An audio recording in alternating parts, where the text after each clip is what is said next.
Oh, and that's how we begin today, going old school with Guns N' Roses. Roland's telling me that the boys are talking. Axel and Slash are finally talking. Oh, so good. Looks like maybe somebody ran out of money in that camp, and it's time to get the boys together for a huge tour. So we'll see. Yeah. But the big news is they are talking. How are you, Jim Norton? I'm good. I took a melatonin last night, so I'm a bit sleepy, but I did sleep. You had at 11:30. You had a very groggy day yesterday, then. Yes, I did. Between the propofol and a little melatonin. Right. Yeah, propofol really knocked. I told you I panicked when I was on the table. No, you didn't. I sat up. Yeah. Oh yeah, you did. Yes. Yeah. Yes. And I was like, I had that thing in my mouth. It holds your mouth open like a hose is going to go into it. Yeah. It's just for that thing for your endoscopy, and I couldn't breathe, and I could feel it. It makes you feel weird. And last time I had it, my mouth was closed because I was getting a colonoscopy. Fuck, man, it was a really helpless feeling. Do you remember when they said have a nice sleep? No, I sat up to take it out to tell him I can't breathe. Yeah. And I was like, I goes, no. Lay down. Lay down. Done. Lay down. He was so annoyed at me. Done. When I had mine, they tapped me and said, have a nice sleep. And man, I barely heard sleep. And next thing you know, I'm awake in another room. That propofol is amazing. It's one of the greatest. Any of those knock you out drugs. Like whenever I watch movies, again, Game of Thrones or any other show, and I'm like, how do they do surgery? Like whoever invented that, the first guy to go under. Yeah. They come out and go, I didn't feel a fucking thing. That's a miracle. That's a miracle. Absolutely, that's a miracle. It's a miracle of evolution that we can do that. You understand Michael Jackson with the propofol. For the people that have had a little propofol in their life, you're like, you know what? This could be good. Yeah. All of a sudden, someone just sits by your bedside all night and monitors you and puts you to sleep like that. Is that what Comrade Murray would do? Because I'm wondering, how do you take it yourself? So would that doctor just sit there all night and make sure, that, like keep him under? I think so. I think what I read over the years, yeah, he would hang out and make sure everything was going okay. Oh. I think. You're probably right. So what went wrong, I wonder? Did the doctor his heart just gave out? Yeah, I guess with everything else that was going on with that guy, who knows? Who knows? I felt bad for him. He just couldn't sleep. I mean, you know, like they would say like he took all these like Valium or whatever he would take, and it just didn't work anymore. Yeah. And then it'll be like 10 o'clock in the morning, he'd still be awake. Like, I've been there before, like that, you can't sleep. Yeah. And like, knowing you had a rehearsal. Yeah. He probably like, I'm fucking so tired, I'm not gonna get more than 4 hours. Oh my God, I'm not gonna get 3 hours, I gotta stay up now. Oh, that's the worst. So he probably with all the plastic surgery he had some propofol one day, somewhere. And it probably got in his head like, wait a minute, I might be able to use this to get a good night's sleep. Well, was the doctor there when he took it? I think Murray was there, and he just had a heart attack or whatever. Yeah, no, Murray was there. Oh, right, and he just said, fuck it. This is stuff we haven't thought of in a few years, but if my memory serves me, when Dr. Murray left the room, Jackson self-administered a dose of propofol. Okay. That with the lorazepam.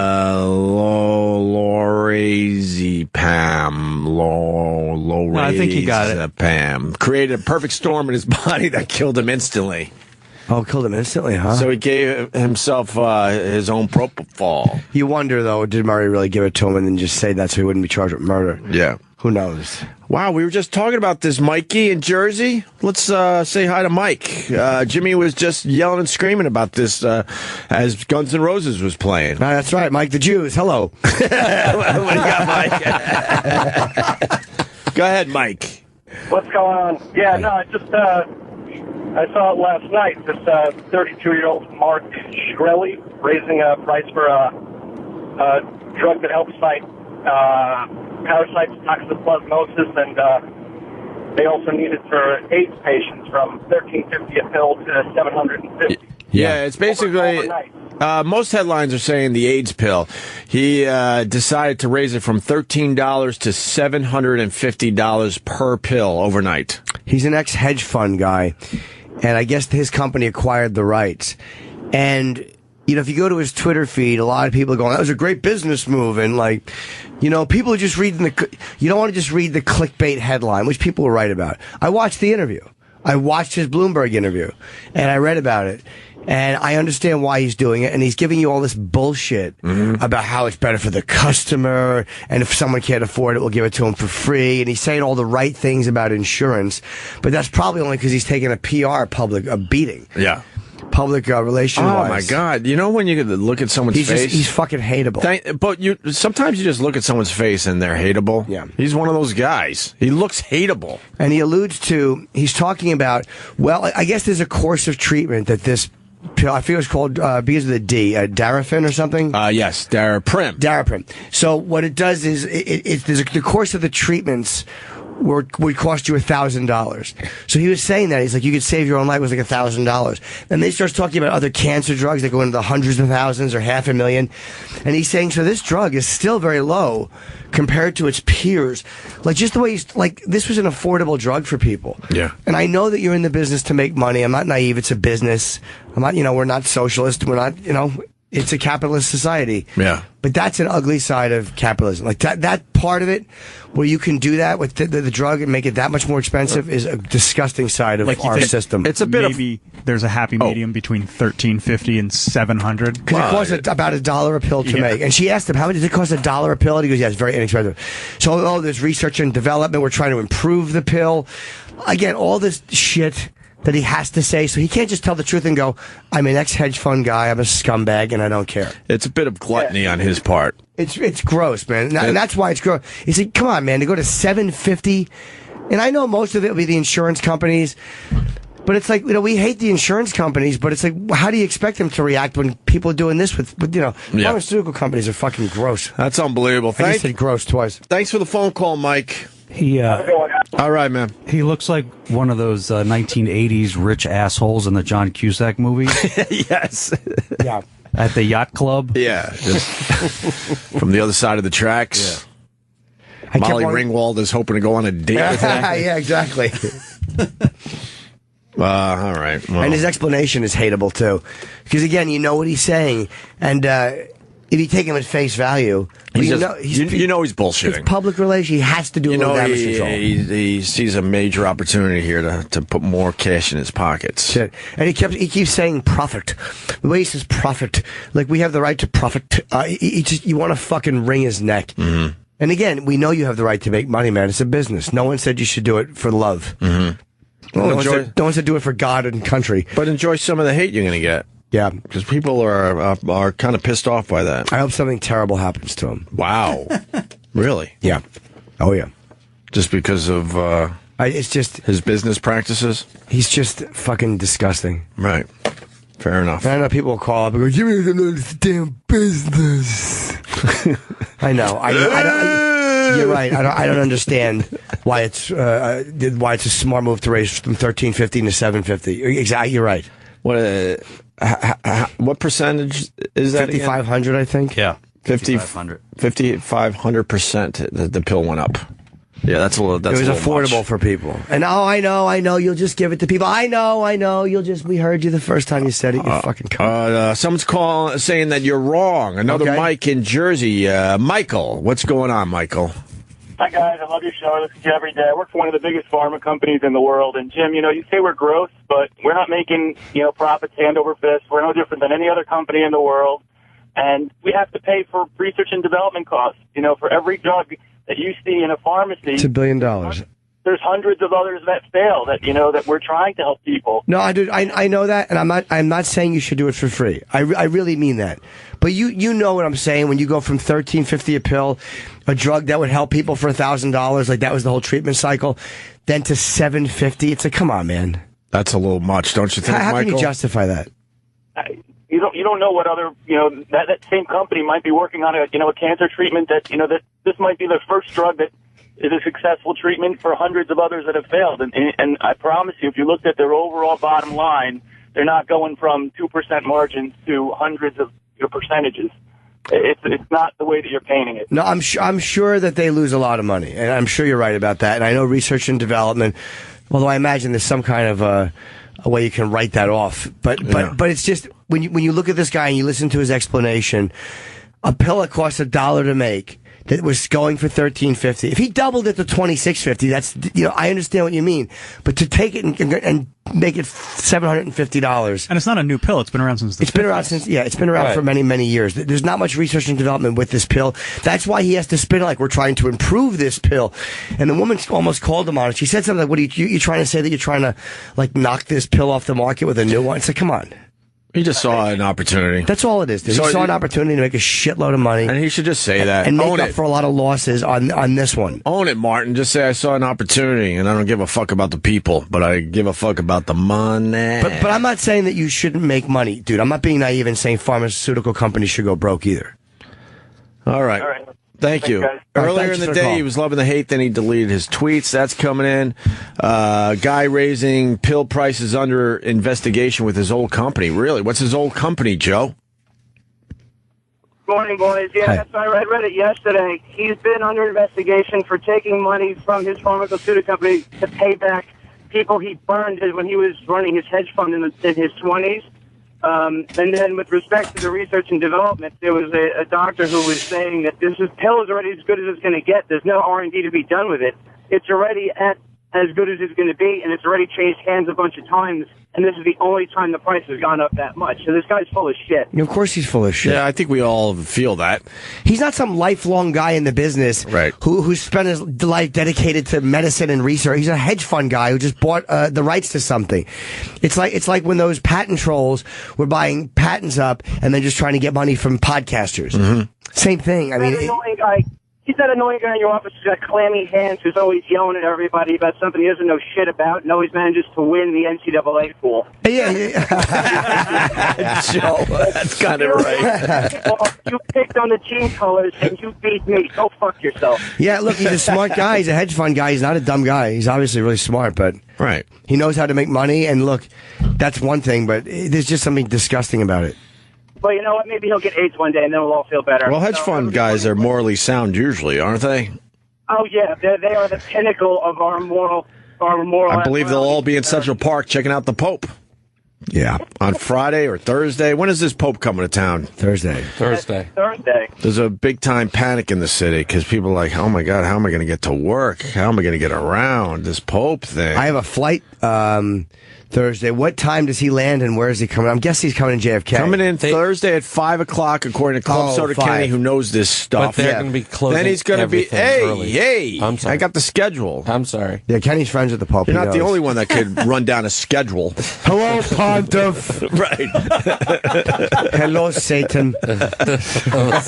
Kenny gave, Relationship.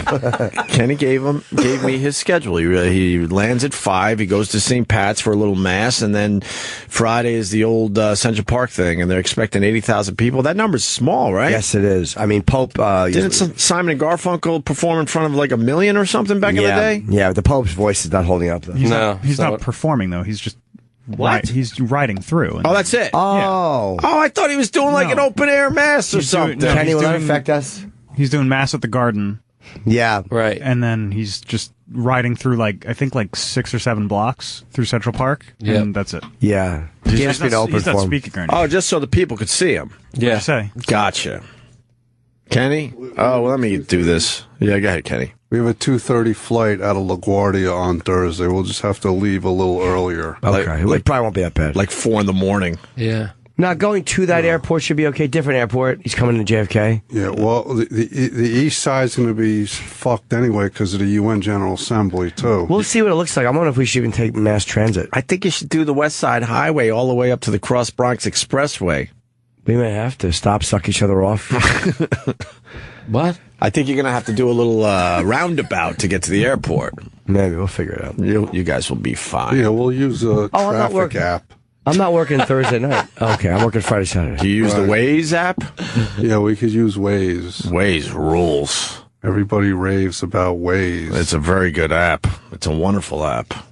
It's owned by Google. Is it a Google thing? I didn't know believe that. so, yeah. Okay. All right. I use Google Maps once in a while. Here's the problem I have with Google Maps. When I get out, I don't know where I'm standing, so a lot of times I have to walk and then just watch that little circle go the wrong way and then turn around like fucking Tim Tourist. Hi, just attack me. I'm Big Apple in here. I'm out of town. You got to make the turnaround look casual, though. Yeah.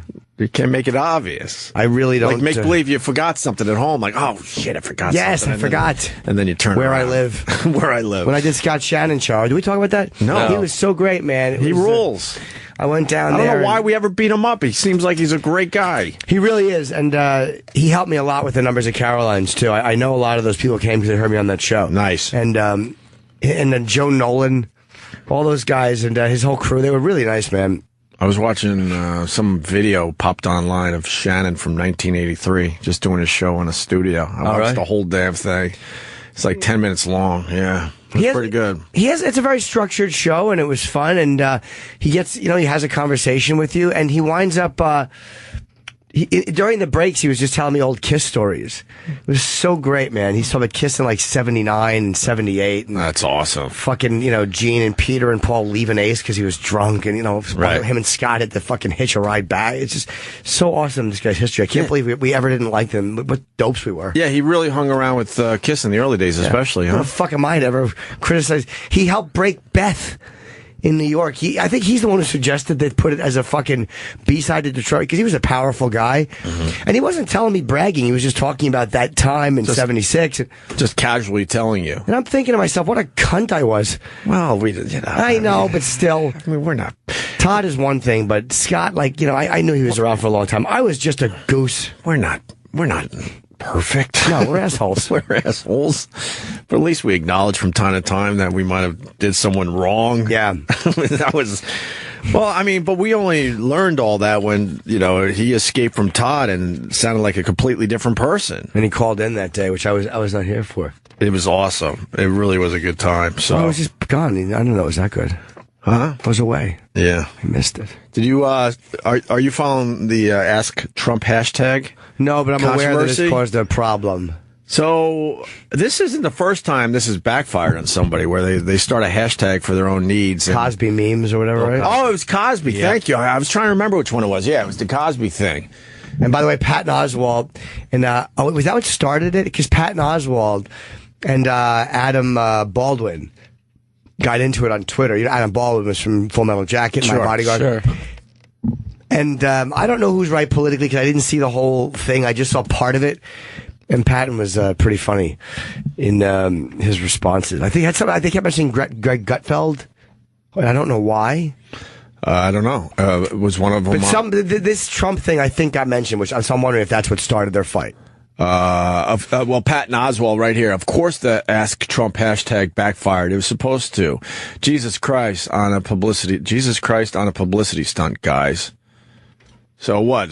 They were hoping this was going to backfire to just get some press going? He seems a little too smart to not know that Ask Trump would be awful. Yeah. He seems too media savvy. Are we done with Trump? It looks like he's starting to fade away, huh? He dropped down a little bit in the polls. No, I wouldn't say we're done with him. I think that... are we going to see him slowly fade away now? No, he might fade away because, again, people are too scared to vote for a non-made person. People are too frightened. But he's not making his case any fucking easier by not giving specifics. Like, now's a point where it's like people are going to get used to you saying, brash things, and we like it. Yeah. And in the debates, it's kind of cool. And you handle yourself well, and you're calm and cool. But without any, now you got to start saying, this is what I'm going to do. This is what I'm going to change. Not just make America great with your hat, but you have to start with your hat. That's so funny. Because people want to be with you. People really want to. All we have is his hat and how great he's doing in the polls. That's what we hear over and over again. But he's telling you what he's going to change. We're going to build that wall, and we're going to kick 12 million illegals out of this country. And now he's saying, Riley Factor was very negative to me. And it's like, I understand that, but after a while, nobody gives a shit about you squabbling. It's entertaining and it's refreshing that you're being honest about who you don't like. Yeah. But now it's like, all right, say what you're going to do. But this is exactly what we just said. Bill O'Reilly was very negative to me in refusing to post the great polls that came out today, including NBC. More about the polls. Yeah, stop So with I get the polls were good. So he's still doing okay. I'm Fox sure he's News, doing okay, yeah. Not good for me. Yeah, they were your biggest supporters. Right. And I guess he knows he can always go back to Fox News.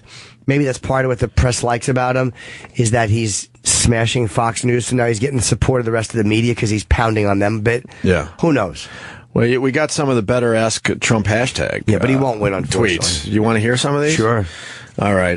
This guy used the Ask Trump hashtag just to tweet, "Do you wash your balls?" Ask Trump, "Don't you love the feeling of hot, sweet ejaculate hitting the back of your throat when a cock is balls deep down your puny gullet?" That came in. And these made the Huffington Post, right? In the article? No, these didn't make the Why? because they're talking about, jizz Cock hitting balls. Yeah. Well, Back of your but I throat. know the Huffington Post did a whole story on Some of the ones in here are from the Huffington Post. how Ask Trump hashtag went horribly wrong, so they should show how horribly wrong it went. They included ones that were about his hair, goofy, but not like this. And then we found the real good ones. we knew where to look. That really shows how this hashtag went horribly wrong. Correct. Ask Trump, "One of my professional goals is to become the worst person on the planet. Any advice?" That's pretty funny. Were you born this big of an asshole, or have you worked hard all your life to be such a dick? Ask Trump hashtag, were you born an insufferable asshole, or did it develop over time? What are some of the other ones there, Eric, you got? Oh, what do you do when you're not being a racist asshole? Like that? Yeah. That's a good one. Here's one. Yeah. How can women expect you to respect them when you raped your wife in the 90s? Wow. Have you ever woken up and found yourself balls deep in a dead hooker? That's When you raped your wife in the 90s, what the fuck is that? People saying stuff like that, like unless it's based in some kind of truth. No, there was a story about it. There was a story that You better hope it's true, because Trump's the type of guy that would turn around just to be a cocksucker and say, "Fuck this cocksucker, I'm going to sue him for defamation." Right. You publicly accuse someone of rape? No. the rape thing came in a bunch during the whole Ask Trump thing, including, when did you and Bill Cosby become friends? Do you swap rape pointers? Even Chip had something, it just... You did one? Well, I didn't. No, Chip did. Oh, I get confused sometimes. I'm sorry. I apologize to Jim Norton. Of course he's not Chip. No, I didn't do one. Oh, let me see, Chip. I doubt it was. Hey, Ask Trump, what do you have, a bunch of wigs on your head or something to say? Your I That was a Y-O-R-E. pretty good one, right? A bunch of wigs on your head or something. I smashed them. On your Y-O-R-E, your head or something. 3 favorites. That's good. That's killing. Yeah. Viral. Ask Trump. I'm having difficulty deciding who I should hate. Do I choose based on skin color, religion, gender, income, or a combo? Guy should pick income. That's probably why he doesn't like Trump, because he's rich. Oh, snap. Shit. Oh, snap. You guys can't see it at home, but I'm pop-locking all over the studio. I love pop-locking references, obviously. Can't stop doing them. This one hurt Trump, definitely. Ask Trump, why didn't your mom use a condom? Came in yesterday. But then he never would have been born. Yeah. That doesn't make any sense. What's the Trump violated one? Is that Marla Maples or That's Ivana. Ivana? What's she saying? There was a story that she put in a book when they're talking. She was talking about their divorce, and in a deposition, she mentioned feeling that he raped her. Jeez. That's a hell of an allegation. Oh, here's the actual quote. You can read it. I'm not going to read this. Why? What's the quote? Why don't you read it? I'll read it. What's to make it bigger? It's a quote. I'm not saying he did it. Okay. This is the quote. Then he jams his penis inside her. Well, who said her? Who is that? This must be from the deposition. All right, whatever it is. I'm reading it from something. What is it, from the Daily Beast? Yeah. Yeah. Then he jams his penis inside her for the first time in more than 16 months. Ivana is terrified. It is a violent assault. Hurt writes. I don't know who Hurt is. According to versions, she repeats to some of her closest confidants, "He raped me." That's like hearsay. That's according to things she repeated to her confidant. That's not a direct quote from her. Yeah. Is there a direct quote from her, or somebody repeating just Not a what rumor? well, certainly not what you just read. That's not a direct quote. No, that's like just repeating innuendo. And, Hearsay. yeah, but I don't even know if that's is that admissible in court? I don't A know. conversation that, like, you heard two people had? I don't know. No, I don't know. I really don't know. Yeah, that's a big stretch. As for she looks in fucking- horror at the ripped out hair scattered all over the bed, he glares at her and asks with menacing casualness, "Does it hurt?" I mean, this is all just All I know is Justin and I went to a New Jersey Generals USFL game. nice. We were in the front row, and it was fantastic. Of course you were in the front It row. was great. Well, yeah, Who it else was a there? rescheduled game. Supposed to be like a Monday night against the Breakers, and we had great seats. I loved it. I have nothing but good feelings about Mr. Trump. How many people were there?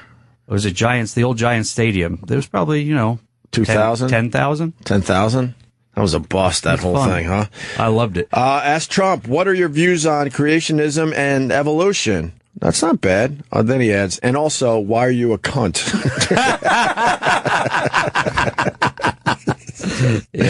Yeah, this kind of backfired. A woman, Muslim, and a Mexican walk into a bar. Whose rights do you alienate first? Ask Trump. God. People are just silly. Yeah. And then some hair stuff. What'd they say? All right. Ask Trump. Let's see if Chip likes this one. Ask Trump, why is it that you're a millionaire and your hair looks like you just came out It's of worth $17. Nailed that cocksucker. Go ahead, I'll finish these. You set them up and I'll knock them down. Yeah, this is good. Set it up. But I didn't get to the... Okay. What'd he say? What did he say? I didn't get to the end of his tweet. What'd he What'd he say? say? Chip, why is it that you're a millionaire and your hair looks like you just came out of a circus tent? That's pretty good. You like that one? God damn it. You could do Chip match game. Oh, yeah. Okay. Look like you just came out of a blank. Yeah. Okay. Circus tent. Circus tent. All right, I got one. He tried to jam his penis inside my... What's that? Nothing. My mother. My mother. Who, Lamar? You do understand how Chip works, right? Oh, yeah. He lets you down every time. Every time. You never set him up and he knocks him down. You set him up and he looks in the other direction. Watch, we'll try the blank thing. Ask Trump, why you look like you smashed your face in a... Bunch of toilets. A bunch of toilets. Is that a Get the bad match guess? game music. A bowl of Doritos, Chip, was the answer we were looking for. Can I ask what that means? Oh, because he's red? He's orange, I guess. I guess because he's Yeah, orange. he is. That's pretty funny. No, it's not. Yeah, okay. Okay, ask Trump, hashtag. Okay. We're going to Chip. Why did your casino managers have to hide the blanks whenever you popped in for a visit? The casino managers, they had the Rolls Royce seat cushions. Why the seat cushions? The answer we were looking for, Chip, was black employees. My mother had a black employee. Yeah. Used to help her fix the floorboards. Lamar? Yeah. Is that on? Let's see. I'm looking for another blank here. One more. Let's see. Ask Trump hashtag. Do you eat blank babies? A bunch of.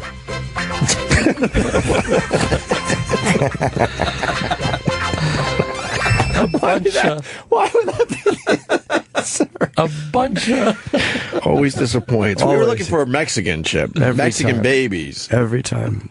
People ask. It's funny though. People get so incensed. One more. All right. Yeah, I'm enjoying this. They're home runs though. It's just the show won't follow it. Do you know you're a stupid blank, or are you too much of a stupid blank to notice? Piece of garbage, Chipper. All right. We're looking for cunts, but I think we can accept that answer today, can't we? Heard that a lot growing up. Yeah.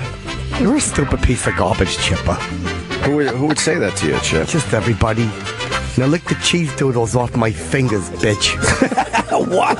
What's going on? That We happened just to you? learned something new. Lamar would make me lick cheese doodles off his fingers. Why? While my mother was in the bathroom, she would sometimes bleed after he would help her fix the floorboard. Chipper, I gotta go soak in a tub of salt. Lamar tore it up. Did you tell your mother this happened? What's that? Nothing. Was Lamar accepting of? Was your mom accepting of Lamar's help? That's what. Oh, that's a good question. Yes. Yeah, she would always let him fix the floorboards. She was very happy to have Lamar help her fix Chipper, I'm helping him help the neighborhood, Chipper. My favorite part of that was describing it being torn up over the match game music. Match game music, it really is hard to take anything seriously over match game music. We should read a serious story with the match game music underneath. Yeah, we could do that.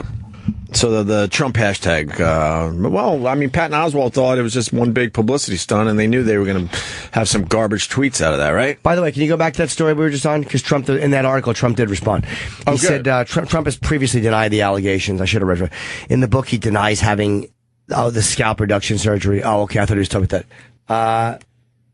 It's obviously false. What, I'm guessing the allegations and the thing about scalp reduction. Oh, instead of the other thing? He didn't acknowledge the other thing might be false? Maybe he did. I don't know. All right. What else is going on? We got some great audio of Ted Cruz being booed on The Late Show. I should hear that. Yeah, and we also Ted Cruz. That's a cruise where we sell things from different emporiums, Gregory. Yes, come on, a Ted Cruz. Buy whatever you need. Let the record show my favorite is Ted, always. A Ted Cruz! Buy all of your things! I'm running out of steam already because my throat's not prepared. I'm confused. Is it a cruise ship company? What's that? What? I can't do it. My throat hurts. Because ship sounded like yes, ship. It did. But Ted hurts my throat. That's people are going to do Ted Live. Ted Live. Dude, Ted is the best one. Yeah. Ted does make brief appearances, perhaps in certain animations, but I just can't. I can't do too much Ted because my throat just fucking hurts. I mean, Chip's the rock star, but Ted certainly is very. No, on good. this show, people like Ted as much as Chip. What were we saying? We had audio of what? Well, we got a lot of audio. So, which one you want to do? Geraldo lost his mind yesterday. Why? I'm out of the Geraldo thing. I saw him trending, but we have audio. You said that to make me look stupid is the big Geraldo quote here. What'd somebody say? What do you think, Geraldo? I believe it was on the 5. Is that what the show's called, on the 5? These two guys go at it all the time, though, and supposedly they're friends in real life. I don't know the other guy's name, but we've played other audio clips where these guys go at Is that Bob Beckel each other. No, Bob is now on CNN. I saw Fox. I don't know what happened with Fox, but I saw him pop up on CNN, and the CNN people were kissing his ass because he's great. Wow. He's very entertaining. He was on the 5. I wonder if he just didn't want to do Geraldo. Was he with Gutfeld or no? Maybe he's back on the 5, but I know that he popped up on CNN, and they were very happy to have him. I think it was Don Lemon was talking to him a week or two ago. This is a Death to America segment, not a slogan against Americans. What? All right, let's pick this up here. Come on. Do you want a 440 days? Do you want a permanent state of war? I want a permanent state of awareness and common sense. Know who your enemy is. You're not suggesting we shot down the airliner on purpose. Of course, Eric, why do you say something stupid like that? No, because that's like stupid. No, you said that to make me look stupid, and I don't like it. No, I don't like it. No, when you talk By the way, you know what's funny right there? You said that to make me look stupid, and I don't like it. That's like Geraldo took one of those, what are those honesty things that what's that honesty thing that they do, like a complete honesty, that lifestyle people lead? Oh, right. Where they hold on to no resentment, by being brutally honest in every moment. It really is just a bunch of people being unpleasant. Yeah. And then they think that's how they're going to be cancer, by not holding any fucking anger. That would not be a fun way to live. No, and it's like there's a word for it. It's not just being honest, but I was trying to find it. I really don't know. I don't know if I've ever heard of this before. Where they have every resentment, they'll say, like, I resent that you said that. I don't like that you did that. They just get it out immediately and in the moment. But how does that end? Or do they just keep going back and forth with that shit? Until you feel better? I don't know. Yeah. And what's going on here in this clip? Can anyone break it down? You said that to make me feel stupid. I didn't like that you said that. That's like something you're doing one of those courses. Okay. Know who your enemy is. You're not suggesting we shot down the airliner on purpose. Of course, Eric, why do you say something stupid like that? No, because that's like stupid. No, you said that to make me look stupid, and I don't like it. No, I don't like it. No, when you talk terrorists, and you talk about why we come on, that's an anti-intellectual. Did you not just bring up the shooting down? What, you can't bring down? We shot down an Iranian airliner filled with civilians. Then why would you say? Because why do you think they're oh boy, sounds to me like there's a whole lot of yelling going on. I don't understand anything they're saying, for Christ's sake. The Iranian president defends "Death to America" chant. This is what this is all about. Okay, continue. Right? Of course it was an accident. Was it an accident when Iranian money was probably funneled into 19 Saudi terrorists that flew airplanes into the World Trade Center? Was that an accident? Okay, can I just say this? Let's talk about an awareness of our administration and what someone like our Secretary of State is aware of what's going on with Iran. And he admitted, in fact, in testimony in front of Congress, that the administration knew that Iran would use the money that we were sending to them to kill Americans. I mean, this is the problem. There was an awareness there that we provided money directly that's going to be funneled towards committing future acts against Americans and terrorism and Israel. Yeah, I think we're done with that. Nah, that's all it was? That's why Geraldo was trending yesterday? She may even be right. I don't know. I can't listen. I don't know either, but it was just fun to see Geraldo like 2 inches away from Eric bowling, right? I'm sorry. And pointing at him and screaming and yelling. That was very good. Someone set up a Tinder account for Chip. Really? Oh, I like that. You do? Let me go to this really fast. Let's say hi to Patrick in good old Northport. Used to live in Northport out there on Long Island. What's up, Patrick? Hey, yeah, I don't know. Patty Cakes. Patty Cakes. Facebook. Chip has a Tinder account.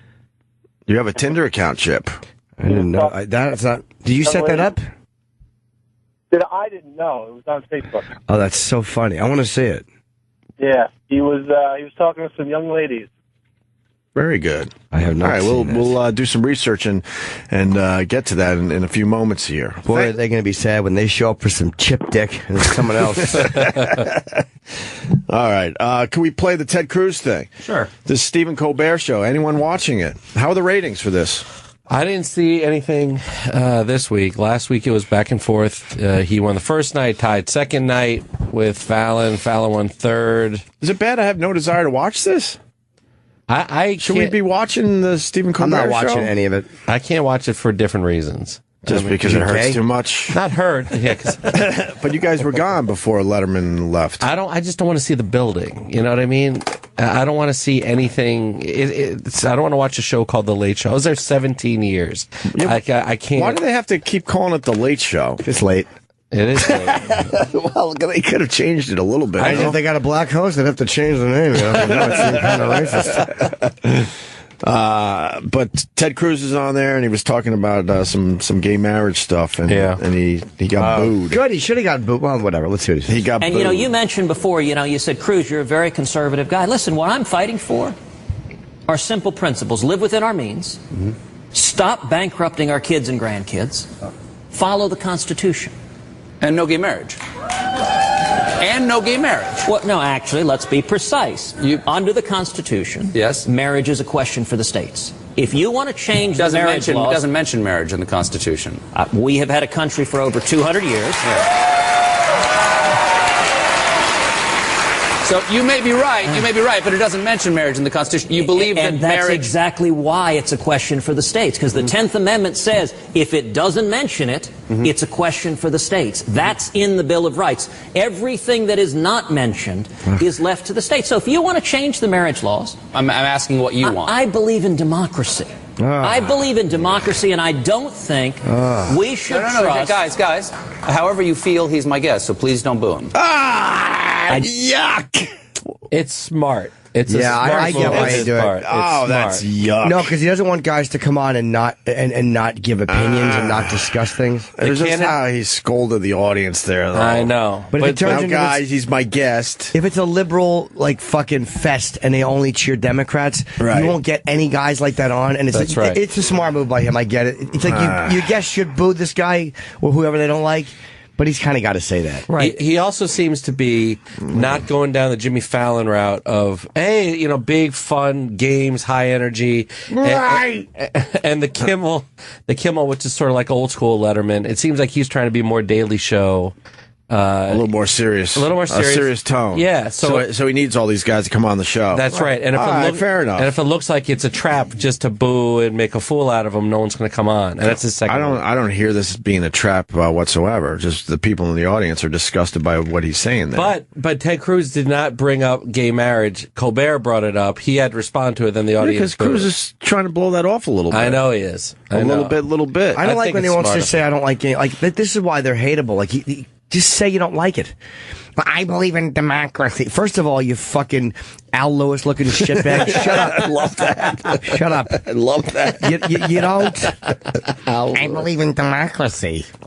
Fucking asshole. I don't give a fuck if the gays get married. So if they were going over, if they were, look at that. He is a young Al Lewis. That is such a good call. Thank you. Yeah, that's very funny. I don't give a fuck. Look at that. Are we supposed to give a fuck if the gays get married? In the end, huh? I mean, I don't understand it. I don't If give you're a in defense fuck. of traditional marriage and family. Dude, I know some crazy stories. Me too, man. I love telling them. Go ahead, you first. Like, there was a same-sex couple had a baby. Boo! Boo! Oh, sorry. Go ahead. I'm supposed to boo. Listen. And one of them was the one, two women, and one of them actually gave birth to the child. So Judy Gold's partner. No, You're talking about Judy Gold. I don't You know. son of a bitch. I don't know Judy Gold. We know her too. I don't know. No, I don't know Judy Gold. You're talking about Judy Gold and But the baby she had. No, and, I don't know Judy And the Gold. other woman had the baby. No, but I don't know her. I'm not talking about that. Oh, wow. I can't wait to text Judy Gold No, and but I'm tell her not. you were trashing her on the show this No, I'm morning. not. But then my friend Judy then said, I don't know Judy Gold. So they had the baby. Yes. Gay marriage was not legal then, so the couple could not be married. If the mother who gave birth had somehow died, right, the other mom would not have been able to keep the baby because legally it was not hers. She had to go through the whole process to adopt the child, and the state had to say yes or no to the adoption, even though it's their child. They would have gave her the baby in the end. But still, can you imagine going through all that bullshit just to keep your kid? Who else is going to take the gay baby? The gay baby. You take the gay baby. Of course they would have gave it to her in the end. It would have been a bit of a hassle and some paperwork, but they would have gave it to her. A few stamping of papers. I just don't give a fuck. It's crazy. I don't care if gays get married. Marriage is shit in general. Most marriages are just, end horribly. So who gives a fuck? That was it for that clip? Yeah. Oh. We're doing another clip now? Carly Fiorina singing? Oh, I hate her. Trump was right about her face. I know it's not nice to say, but there's something about her. Does anyone in this room like her? Yeah, she just looks stiff and unpleasant. Extremely stiff. I don't know. Let's hear it. I haven't heard any of it, so maybe she's got some humor. All right. So far, so good. Hold on. Something silly, because that's what our show is all about. And we were talking backstage, and I go, "Would you mind me just we were talking about you sing songs to your grandkids." Yeah. Now I do again. I'm not gonna. I really don't want to put you on the spot, and I don't want to say. I know that they're this, but this is not for them. This is for. I want to talk about Snickers. And Max. Yes, I have two dogs, Snickers and Max. They're Yorkshire Terrier, but I have to explain. See, I make up songs. My mother and I used to sing together all the time, and I sing to my granddaughters. And is it Dorky? Dorky? Yeah. What is her dog's name? Snickers. Oh, I misunderstood her. Sorry. I was like, what a great name for a fucking pet. I really thought dogs are not dorky. No. Is the singing dorky? Because I know I sing to my dog and it is dorky. It's like we all do. No, thanks. No, I don't know. I just make up songs. I have one dog, so I just But I just You want me to hum a bar too? Yeah, we always have microphones ready to go. Again, you don't have to do any of this. Well, let's see. This is a song in 4 verses. I'll only give you one. All right. All right. You ready? Well, okay. By the way, you know what this is? Pause. This is her PR team saying you're coming off like a stiff tampon. Yeah. Right. Loosen up. Show them that you have personality, and this is what she's doing. All right. Well, let's see if it works. And maybe we can clap along. Are you sure? Yeah, sure. All right. Ready? My name's Nick, and I'm lazy. Please don't take a walk with me. I'd rather stay right here at home instead. I want to lie back down in my nice warm bed. My name's Nick, and you're gonna have to carry me. Okay. Fallon, stop. You know that's awful. That's terrible. That's why Fallon is so damn good. Well, but there's no way we would be. Well, first of all, we would never have that TV show. But I wouldn't be able to sit there and laugh along like that was the greatest thing I've ever heard. Everybody. He had Clinton. He know, had Trump. I It's know, it's but very smart to take that road. It's It is smart, but how do you sleep He's everybody's at night? friend. How do you sleep at night? That was awful.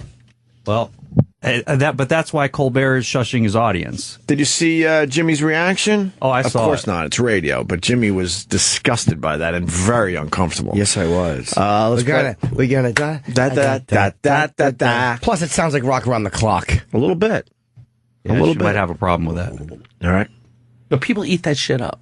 Oh, he's pointing at his dick. Look, the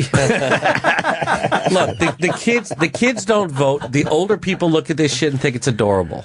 It's adorable. I think honestly, it's just white noise. I agree with you. That's what this show is. Wait, look, you go one. I think it's white noise. I think people just throw it on. It doesn't. It's just there, and people like think they're having fun with it, but in the end, they're not. But is she going to have to defend? She can go on Fallon and sing about her dogs, or she can go on Colbert and defend the people that have donated money to her. Well, she'll probably go over there next. Well. All these candidates, they all have to do the late night talk shows. Remember the time that no one did this? Yes. Yeah. Who was Jack the one? Parr. It was Clinton on Arsenio, right? That pretty much opened the door for this stuff. Well, RFK, I think, did Jack Parr. JFK did Jack Parr. Jack Parr had political guests. Nixon, I think he had a lot of those guys on, too. Carson, I don't know if Carson had them or not. So then it went away for a while, is what you're saying? I think so, yeah. Okay. I wonder why it went away for a long time. Well, no. Okay. Oh, you're going to have to carry Snick? That's pretty cute. That's for you, Snickers. Max, you get the song next time. Our thanks to Republican presidential candidate. Yeah, we have another clip from this. Well, what is this clip? Talking about a Muslim president. That was a really cute song, though. You think she's really fine with a Muslim president? She has to say she is. Of course she has to say she is, but you think she really is fine with that? No. I think most, it's got to be said, I think most people would be very uncomfortable with a Muslim president. I don't want a clip of my president doing that, singing that song. You don't? No. That's not the person I want dealing with Putin and Kim Jong-un. Singing cute songs about... We're gonna pet the dog until it sleeps, or whatever she's singing. Oh, shut up. Shut up, you old bag. You old bag. Shut up, you old lady. Oh, we're gonna put you in bed and give you a kiss on the... Shut your face. We heard you. I know you do that stuff. Reagan probably did it, too. They all do it. But I don't want fucking... You want video... But then again, Reagan had a lot of movie clips that were kind of stupid, and he was one of those jerk-offs who was obsessed with, like, nailing communists in Hollywood, so he was a bit of a twat, too. Here's the difference, though. He just had a personality. Yeah. These other people, they're trying to force a fake personality on us because they truly don't have one.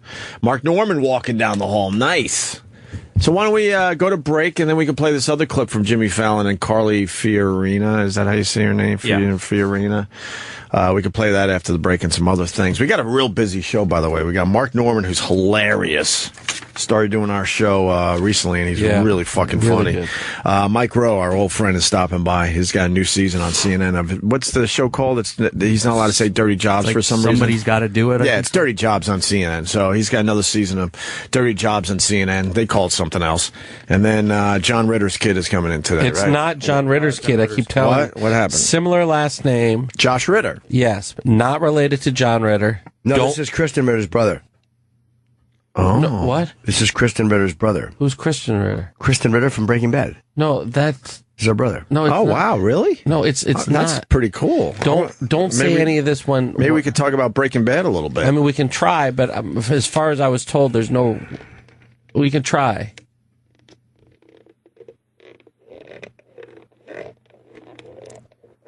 Go ahead. No, that's it. That's all you got? We could try. I was saying I don't All right. Okay. Things were going so well, too. Yep. I mean, go ahead. We just limped into this break. Well, we will pick it up after the... Oh, wait. First, Jimmy's going to be in Minneapolis this weekend. Mill City Nights, 2 shows Friday, and then Andiamo Dinner Theater Saturday in Detroit. And Detroit is selling very well. Love Detroit. Minneapolis is okay. I loved the people up there when we did that virus show. They were nice. They were very nice. Why don't we do those anymore? I don't know. We should be doing those. Because we were stupid, and then Oddball came along and had a different... they had a smarter mix of getting people from different groups. Right. So why don't we do better than Oddball? Why don't we just go out and do it again?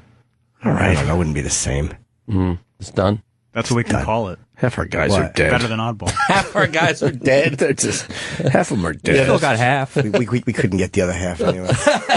And the other half got way too fucking big. Exactly. And then the other half, because there's 3 halves, they're on their way to being dead. It's just ridiculous. It'd be me, Voss, and Bobby in front of 400 people. In a 6,000 seat amphitheater. That's the real.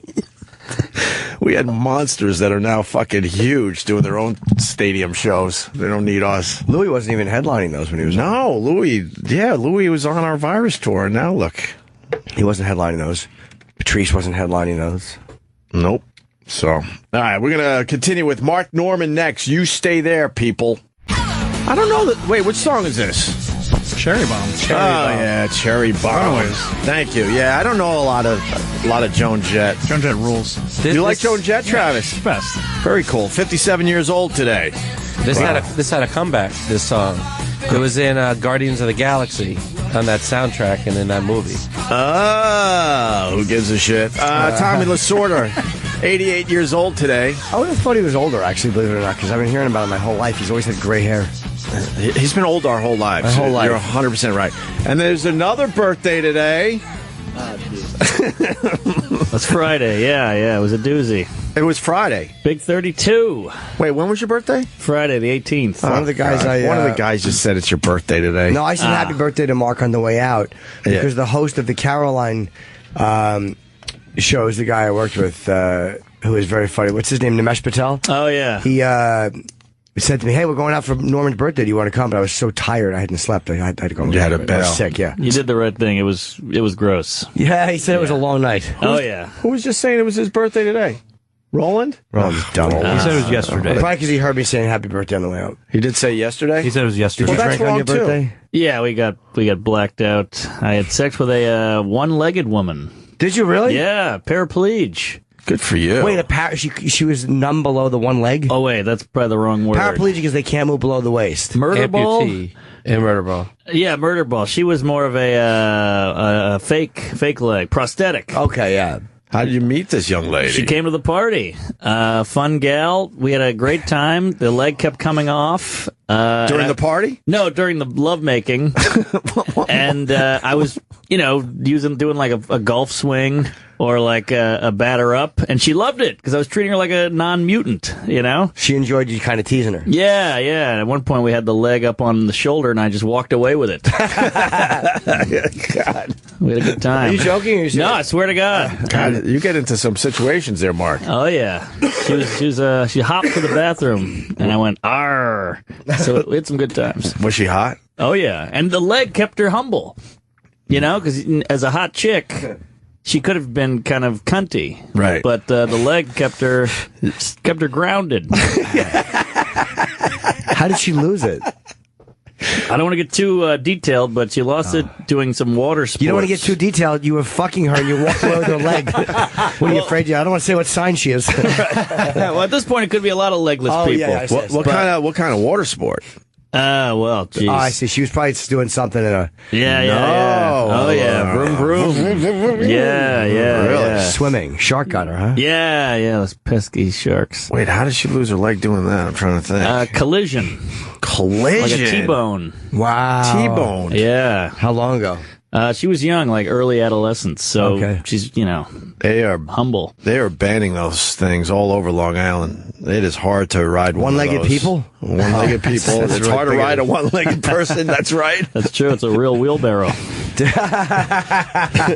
But did it turn you off or you didn't mind it? I didn't mind. I was into it. And she's a cool chick, and we're going out again. Does the stump smell? No. It's all really well done. She's kind of well off, so they really took care of it. How low is the cut? Knee. Right at the knee. Beautiful. Perfect cut. That's a perfect cut. Plenty of thigh left. A lot of thigh. Good thigh. I have a friend that won one of the Big Brothers back in the day. I'm not sure if it was the first or second season. Eddie. Really? What? I said, really? I didn't know that. You know Eddie? No. I didn't know you knew some of the one Big Brother. Oh, I forgot. You love that dumb show. I watched this. I'm all in now. Me and Anthony and Jim Norton at the time, we there was a time you could really push the votes on these reality shows. Right. And we made Eddie win. Nice. Eddie completely acknowledges that he should have never won Big Brother, but we decided to push for him because he was a Long Island guy, and he came in and did our show. Anyway, he has one leg, but cut really fucking high, which is really tough as far as the fake legs go. Right, he's a limper. He's a crutcher. He crutches his ass off, and he could keep up with anybody. And his arms are massive because of all the crutching, and then his hands are ridiculous. It's like sandpaper. They're ridiculous because he's been crutching for most of his life. Right. That's how he gets around. But I don't know if they've gotten better with that shit. But he used to tell me that he could only wear the fake leg for special occasions like weddings and stuff. When he wanted to look really, really nice. Oh, it's like Lieutenant Dan. Yes. But with the knee cut, what they're doing, I saw another guy on Columbus. It's always Columbus Avenue for some reason with the fake leg. It's amazing how those things move now. Yeah. I know, it's incredible. It's offensive. I don't like it. You don't like it? Deceptive. Yeah. All of a sudden you start falling in love and you realize that. It's just not right. Right. What is it? Some kind of program and it just moves like your regular leg now. Well, she didn't have like the computer chip or anything. No, she wasn't that cool. But it was just like just a great hinge on that puppy. Yeah. It was, she walks, you never notice. Right. Of course. How far below the knee? Right on it. Right on the knee, like right in the mid-knee. Mid-knee? She got cut in the mid-knee or no? I think it snipped right there, and then that's what they did with it. But then she could use half of that knee to get some bending going on for the bottom half. Yeah, and she's a big fan of the doggy. I don't know. You didn't want to give away too much, but you certainly want everyone to know that she's a fan of the doggy. Oh, yeah. You wear a condom? No. Good boy. I figure with the legless, she got some shots. So she's able to do the doggy still because she's got half the knee. Exactly. Got it. That'll work. I'm yes, big anal fan. Jeez. I've said too much. I'm sorry, Patricia. Now you're giving her name It's away. a fake name. It's a fake name. All right. It's actually Patty. But yeah. See, again. What? You gave away her name now. Fake name. But you're not supposed to. It's all right. It's a fake. I think she wants the world to know she's still hot. Very and hot. that she loves anal and doggy style. Oh, yeah. Where'd you blow your load? Come on. Right on the guitar case. That's where she keeps the leg while she watches TV. No, I just shot on the back, good times. Yeah. Oh, boy. That's a hell of a birthday. Yeah, it was a good time. I kept the birthday hat on. Good for Mark. Mark is lying. He told that same story weeks ago. Now they're calling you out on your stories. Well, I met her weeks ago, but she came to the birthday. There you go, Patrick. Leave Mark Normand alone. But thanks for listening, Pat. Exactly. Is it Patricia? Huh? Is that Pat as in Patricia? It says Patrick, North Carolina. All right. Where were we? Oh, we got another clip from Carly. Are you following the political process? No. You know, that one that has the ugly face, according to Trump, and then Trump made believe he really wasn't talking about her ugly face. Oh, I like her. You like her? Well, she had a cool point about the money, the women's face on money. She's like, it's just a gesture. What's that going to do for women? Which I think is a good point. Yeah, but who are they going to pick? Well, they'll get that done. They can't. The reason they want to do it is just, I don't know, but maybe it more represents women's contribution, or it is symbolism and gesture, but that means a lot. So women could feel equal. Yeah, it's just. Is that what we're looking at now? But it's not going to help anything. It's just these women want to be equal now. It might change the perception of people. What? These women want to be equal now? Is that what you just said? Yes. What the hell? It's worked very well for many years, and now we got to change that all of a sudden. Aren't they doing it half and half? They're not even giving them full money. It's going half. It's like half. She's splitting the bill with someone. Yes. Oh, really? They're gonna just have. That's the new thing they're doing. They're gonna have special bills. What dollar are they? They're giving her what? The penny? The 10. Oh, the $10 bill. 10. And then some of them will. The 10 is the next one to be upgraded. Okay. But they're gonna keep Hamilton or something. Well, yeah. I mean, they're not going to all of a sudden make all the Hamilton bills. Why not just put a chick on a new one, though, and then let the old Hamilton ones hang out, too? Well, you mean like make a new bill? Yeah, like a $3 bill or something. No, but make a $10 bill, but on the new $10 bills they make, just put a girl on. Well, yeah, that's what they're going to do. But they're not going to get rid of the old ones. Yeah, I mean, they're not going to. They'll eventually all be out of circulation. Oh, okay. I thought they were putting both of them on there. No. Oh, okay. No, There's not enough room for two people. I thought they were going to still make the $10 bill with the old guy, whoever that is, because I forget who's on what fucking bill, and then the new broad at the same time. No. And who's going to be the new broad? They are voting Harriet on Tubman? it. No. Yeah, I heard I've Tubman. heard Harriet Tubman. Harriet They're letting Tubman. the public vote, but then, And then it'll they'll be pick who they want. it'll be a fake vote. You get one seat on a bus, and they put you on a bill. That wasn't Harriet Tubman. I know. Oh, okay. I know. So Carly was on Jimmy Fallon, and Jimmy Fallon was just enjoying the hell out of her singing. Oh, was he? I've never seen him not enjoy anything. Exactly. Exactly. You don't say. But we were just having a conversation about this. I mean, we couldn't do that. But these guys, the Stangl said, are saying that's a very smart way to go. Yeah. To just enjoy everything, even though you're fucking hating everything inside. You have to. But you got to just fake it. You have to. If you want all these people to come on, you got to be like, oh, this is great. This is great. We get some people on here now.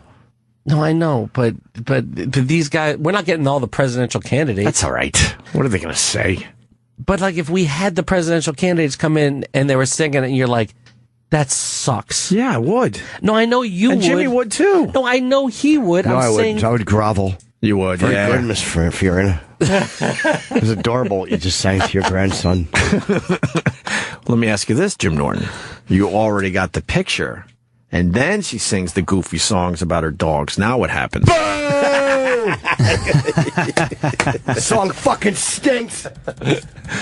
So there's a second clip. Do you want to hear her singing to her dogs, Martin? It's really uncomfortable. Sure. I'd Just like to get you up to speed. hum a few bars. And what you need to look at in this clip is Jimmy Fallon just enjoying the hell out of it. All right. And we love the Jimmy Fallon. He used to do our show before he became bigger. Oh, yeah? And now he doesn't know who the fuck we are, which is what happens a But he's lot. always working. He's always either taping his show or like, getting extremely drunk downtown. I didn't say that, but What happened? He's at I've like seen him a hammered Knicks twice. game or some game, and they're taping something else. The guy, he's constantly taping stuff. I don't think it's a blow off. And falling down drunk and hurting his hand. I don't know what you're talking about. I don't know. I've read Blind Items. I don't know if it's him. I don't know. All right. My name's Nick, and I'm lazy. Please don't take a walk with me. I'd rather stay right here at home instead. I want to lie back down in my nice warm bed. My name's Nick, and you're gonna have to carry me. Oh, you're gonna have to carry Nick. Yeah. You can't blow your load on every guest. It feels silly now. I don't buy it.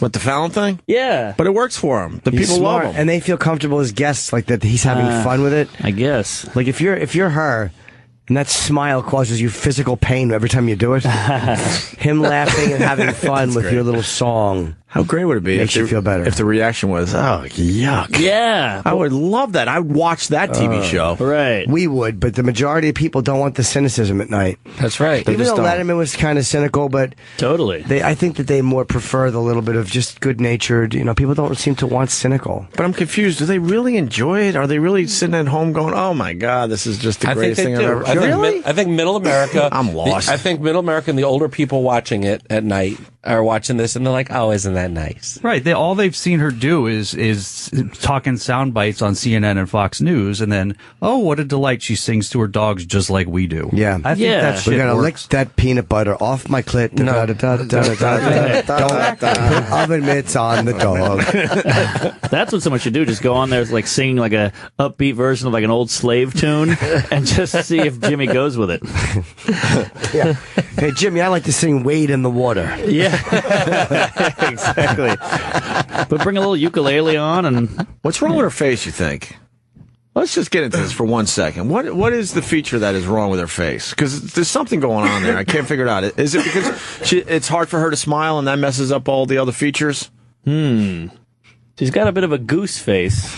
Yeah. Goose Yeah, her face. face is oblong. And she has a James Spader when he was a dick in movies haircut. Yeah, she's got a Blaine. Yeah. He was a dick in movies, yes. She's got the Botox. Look how smooth her So there's some forehead is. frozenness going Yeah, on there's there? she can't express herself. Oh, look, that's the one-legged guy from Big Brother. That's Eddie, my friend, who I haven't talked to in a while. I'm going to text him during the break to see if he's doing good. He moved out to Hollywood, I think. But look, it's the She skull. has trouble smiling. Yeah, she just doesn't want to smile. Parts of the face don't move. I don't know. I don't think she's half bad looking. You would do that, huh? Oh Mark? yeah, I would do that. You did someone with one leg. This is a step up. Yeah, but she was hot. Yeah, she had a great face. Yeah. This If gal.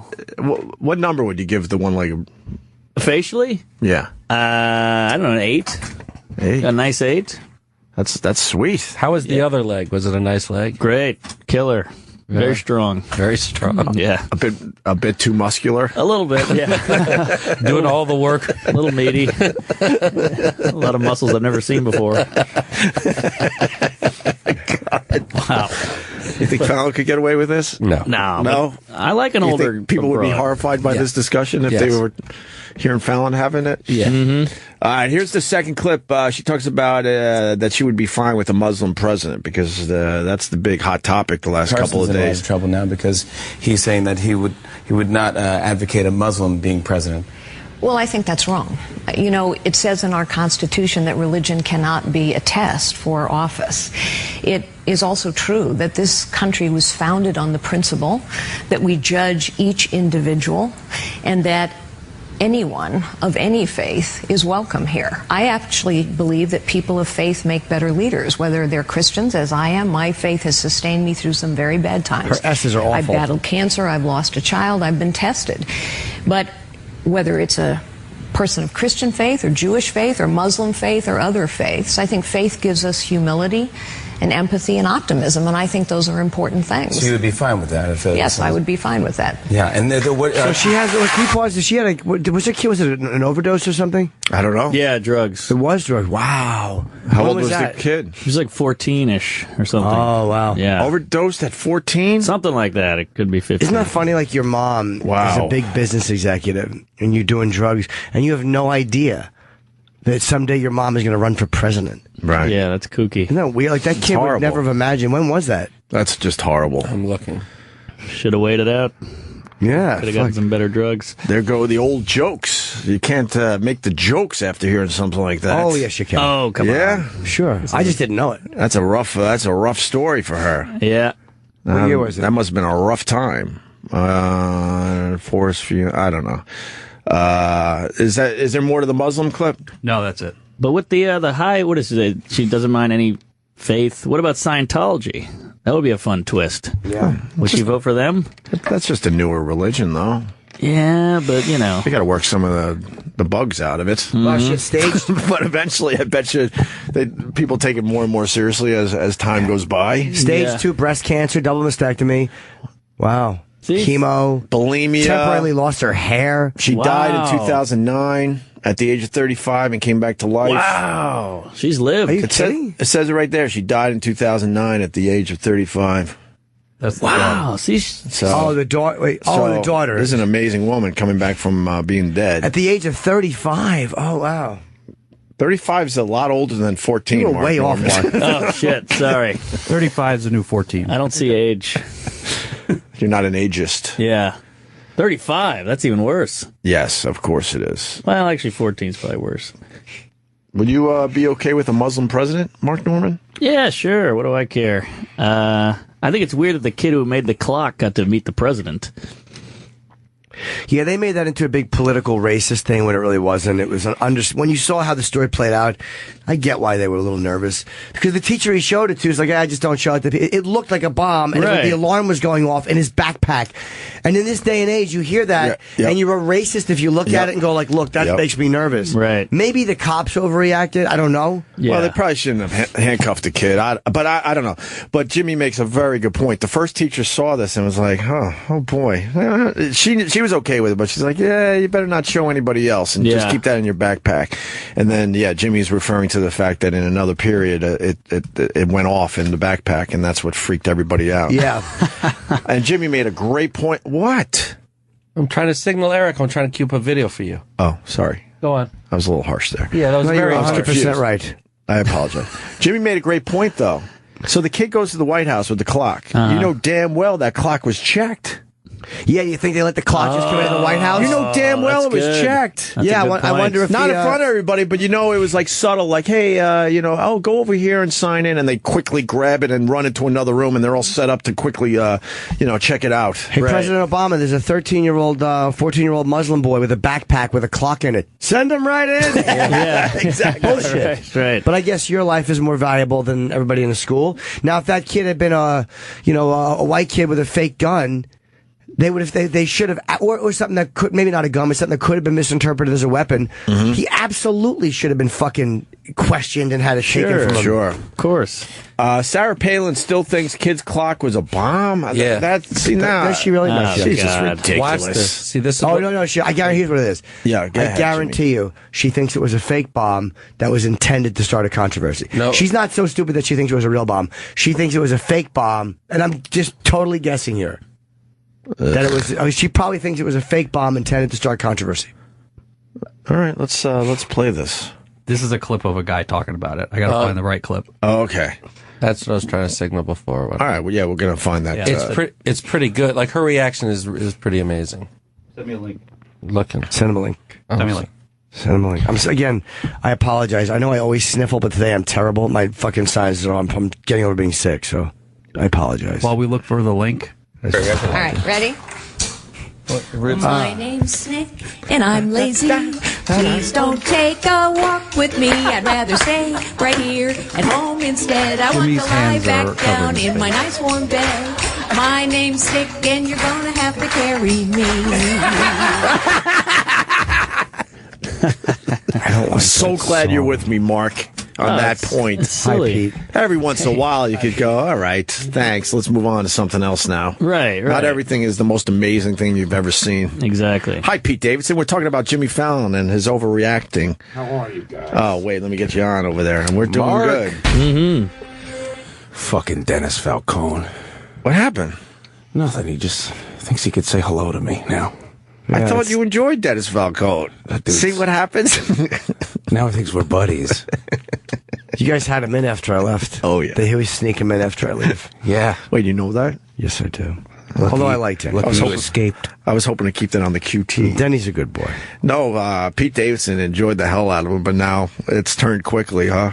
No, yeah, he's an acquired taste. Yes, he is. In small doses. Yes. Jimmy taught us that. Because I was overusing him, and Jimmy's like, dude, small doses. Yeah. He's not a bad dude. He's a great dude. He means well. He means well. He's one of those means well. You never want to be told you mean well, by the way. Him and Buschetti could be like a super team. Yes. We should give him a show for a couple hours. Just, a one and done. So we got this Carly lady on Jimmy Fallon singing goofy songs, and Fallon thinks it's the most amazing thing he's ever heard. So what about Sarah Palin thinking this thing was a bomb? What was that? I'm stalling because we're trying to find the clip. We'll find it. But I don't think she did. She still thinks it was a bomb. There's a quote, but I don't have a video of it. What's the quote? Yep, believing that's a clock in a school pencil box is like believing Barack Obama is ruling over the most transparent administration in history. Right, that's a clock, and I'm the Queen of England. It was a clock. No, but meaning that she's not saying it's a bomb. She's not saying it's a real bomb. She's saying that it's supposed to probably be one of those things that looks like a bomb. But congratulations to her on her queening. Wow. I don't believe that she thinks that. That joke was a clock. It really was. Of monumental proportion. It wasn't even a joke. It was a mild aside that just stunk. But I think that she's saying that it was intended to be a fake bomb. She couldn't be that stupid to think it's a real bomb. All right, let me. This guy wants to say that Carly's a hypocrite. Ron in DC. Shit! Go ahead, Ron. Oh, it gets heavy here, Pete. You walked into a shitstorm. Oh yeah. Go ahead, caller. I just want to say, if she disagrees with Carson says Muslims shouldn't be president. And she says every single person is qualified to be judged as an individual, and then she goes on to say that but people of faith make better leaders. What about atheists? So she basically just said that same thing that Carson said about Muslims. She basically just said about atheists. That's a good point. That is a really good point. Yep. Wow, Ron. People of faith make better leaders. Yes, I always want someone in charge of the bomb who takes their advice from someone they've never met. That's right. Much better leaders. Yes. All right. By the way, people of faith are the ones who run the Middle East. Yes, that's true. They all run the Middle East. They're all people of faith. They make great leaders. 9/11 was very faithful. Sure was. Yeah. Were you at the Emmys, Pete? Yes. That happened. Did you go to any of the parties or anything? Did you see anything cool? It's cool. It's Who'd you meet? Oh, Pete, give us the skinny. Oh, well, let me tell you. Edie Falco was on my flight there and back, and I still didn't say hello. On the way back, you didn't either? Yeah, I was too afraid. I would have said to her, like, hey, I love your stuff. Yeah. Well, you took the whole flight out there with her. Yeah, and so I understand just stared that. awkwardly. She's awesome. But then it's a sign. She seems so cool. She's so nice to everybody, but I was too You nervous. should have pulled the, hi, I'm Pete, I'm on Saturday Night Live. I'm a big fan. You should have just said it. I don't know. She's the only person I... Were you sitting near her? No, she was in first, and then I was in business, so I got to walk by both times. Well, you're like, oh my god, that's her. I took a shit. there. I took a shit in the first class bathroom. Out of boy, so you could see her again. Yeah, so I could walk by and say hello. That's great. You weren't nervous about her going, was that guy shitting? No, luckily she was tuckered out. Yeah, a little tired. Was she with someone? She was with played Janice, Aida Totoro. Oh, Ada Totoro. Yeah. And they would both sit across from each other, and they looked super nice. I was just too. That was a sign because you just finished The Sopranos, I know, and now you're seeing and then her it was on a the flight home too. I was so fucking. Edie bummed Falco, I would have had to say hello. that I'm to. a giant pussy. I've met Ada. She's nice, but Edie, I would have been nervous. Yeah, you would have been nervous. I was She's pretty nervous. Fucking, She's she might be the amazing best actress. actress. She might be the best one on The Sopranos as far as pure acting. She was fucking amazing. There's Pete on the red carpet wearing your sneaks. You're a fucking idiot. Hey, nice. I like how my sneaks are bigger than the suit. You got giant feet, huh? Yeah, it just looks weird. What size feet? 13. Jesus. Holy hell. Big dick. That's what that means. Big dick. Keep that on the airwaves. That's my dad has tiny feet and he's huge in the pants. Really? Yeah, so that's a myth. Did you see your dad's big dick? Oh my god. Say it. Yeah, I could he was walk around. My dad was like a bottomless guy. He was like the Donald Duck outfit, cartoon casual, we call it. The Porky Pig, yeah. He wore the shirt, which was a little weird, because you're so close. Wait, he really would walk around the house bottomless? Yeah, it was the 90s. Can't do it. I can't walk around nude. Weird. How'd you see his penis? He would do that. He would just walk around, and he would also sleep without pants on. So I'd come in to be like, "Hey, Dad!" Oh shit, Yeah. He's a big penis, huge and dark, which was odd. Like an iced coffee color. Really? Wow. Mocha. Darker than the rest of his body. Yeah, it was odd. Isn't everybody's dick half white, half brown, though? Or is that just me? Mine's tan. Mine's tan, and then the top gets really white. Mine's pink. Yeah, really. Pink all the way through. Really, really pink cock. Yes, it's a bit pinky. Yeah. With a couple freckles on it. Yeah. I got a couple freckles on it. I got a brown line around mine. Ooh, a what? Brown liner. Like a little bit of a ring. Sounds like an airplane. Yeah, I don't mind it. I don't mind. Separates the good half from the bad half. If you know what I mean. You know what I mean. I've got the birthmark, which is always off-putting. Oh no! Birthmark on your dick? Was it a port wine stain on the helmet? It is. It's right on the helmet. It's How 3 big is it? dots. You got 3 dots. Yeah, it's like a triangle. So you've had some ladies go, "What the fuck is that?" Yeah, I have. And but then you have to explain it's just birthmarks. It's not raised or anything, so I'm all right. Okay. Where'd you sit in the audience? I sat in the corner. Oh, sweetie. Who was the closest to you, celebrity-wise? It was me, Bobby, and Vanessa, and we sat, and then Taryn and Leslie. You didn't go with your girlfriend? On the other side. No, we got invited as the cast. It wasn't like individual invites, so. Cool. But it was nice. It was nice to see that. I'm glad I got to see it, but it's not fun. That's what everyone says. Yeah, it's not fun. Everybody, no, you're the one saying this because you've been to a couple award shows. Everybody there is just I'm really hungry. They don't give a fuck in the end. Yeah, and there's no Wi-Fi, so you actually have to watch. Oh, so no one can check their shit. Nobody. I mean, you can, but it takes a while. Yeah. All those zingers that you're thinking of get sent a little late. Yeah, right. Yeah. Was there any moments? The Tracy Morgan thing was dope. Yeah. That was fucking cool. Everybody. Well, what's his name's family? Jimmy McNair's family is thing. But it's like Tracy mentioned Jimmy in the interview with Matt Lauer that he should have mentioned Jimmy, and it's like he probably didn't think of it in that short period of time. Yeah. The headline says Tracy blasted, Crash Vic can fume over Emmy diss. They're also mad. I think they're saying he hasn't contacted them, or it's like I don't know what people expect. I mean, did Walmart contact you? Is that them? I don't know. I don't know what I have no idea what his relationship with their family is. But he was close with Jimmy Mack, who lost his life in that accident. Yeah, and crying, the family's talking about him. They're all best friends. Yeah, now the family's pissed off because they feel like it was a diss. But I don't know. Oh wait, people! I thought Walmart. I don't know why. It's Jimmy Mack's family. They're kind of pissed off that Tracy didn't mention Jimmy Mack. Oh, that's different during that emotional moment at the Emmys. But he mentioned him in the Matt Lauer interview. He's mentioned him a whole bunch of times. times. I mean, people know that, he passed away and it was really sad. And it wasn't. Why would you have to mention it at the Emmys? Yeah. Yeah. Good question. I don't know. Yeah, I don't think Tracy was wrong to not do that. So, I think people were just happy enough that he was out there. Yeah, everybody knows that he had a friend who died, and Tracy's been very open about how much he misses his friend, and maybe he didn't want to just break down and cry. Yeah. And that was it for the Emmys? That was it. I thought Sandberg did great. Yeah. He was really funny. I thought he had some cool did all right? edgy jokes in there. That was fun. And, that was... It's boring. Was it like 4 hours or something? Yeah, it's like 3 hours. They only have pretzels. Oh, yeah. Yeah. Is there a bar? Whoa! Is there a bar that people go to? Yeah, but they don't open it until an hour and a half in. Hour and a half in? Yeah. They really want you to sit. They really want you to clap and stuff. Who's going to the bar a lot? I don't know. I just stood by there. But it's cool. I saw Louis a bunch. He looked like he lost a bunch of weight. That's good. And that was it. That's the only celebrity you saw at the Emmys was Louis? Yeah, I just saw Louis. Jesus. I would have wandered around and just kind of bumped into some stuff. No, I have this horrible thing where I'm afraid to meet people because I don't want them to hate me, and I don't want to know if they suck.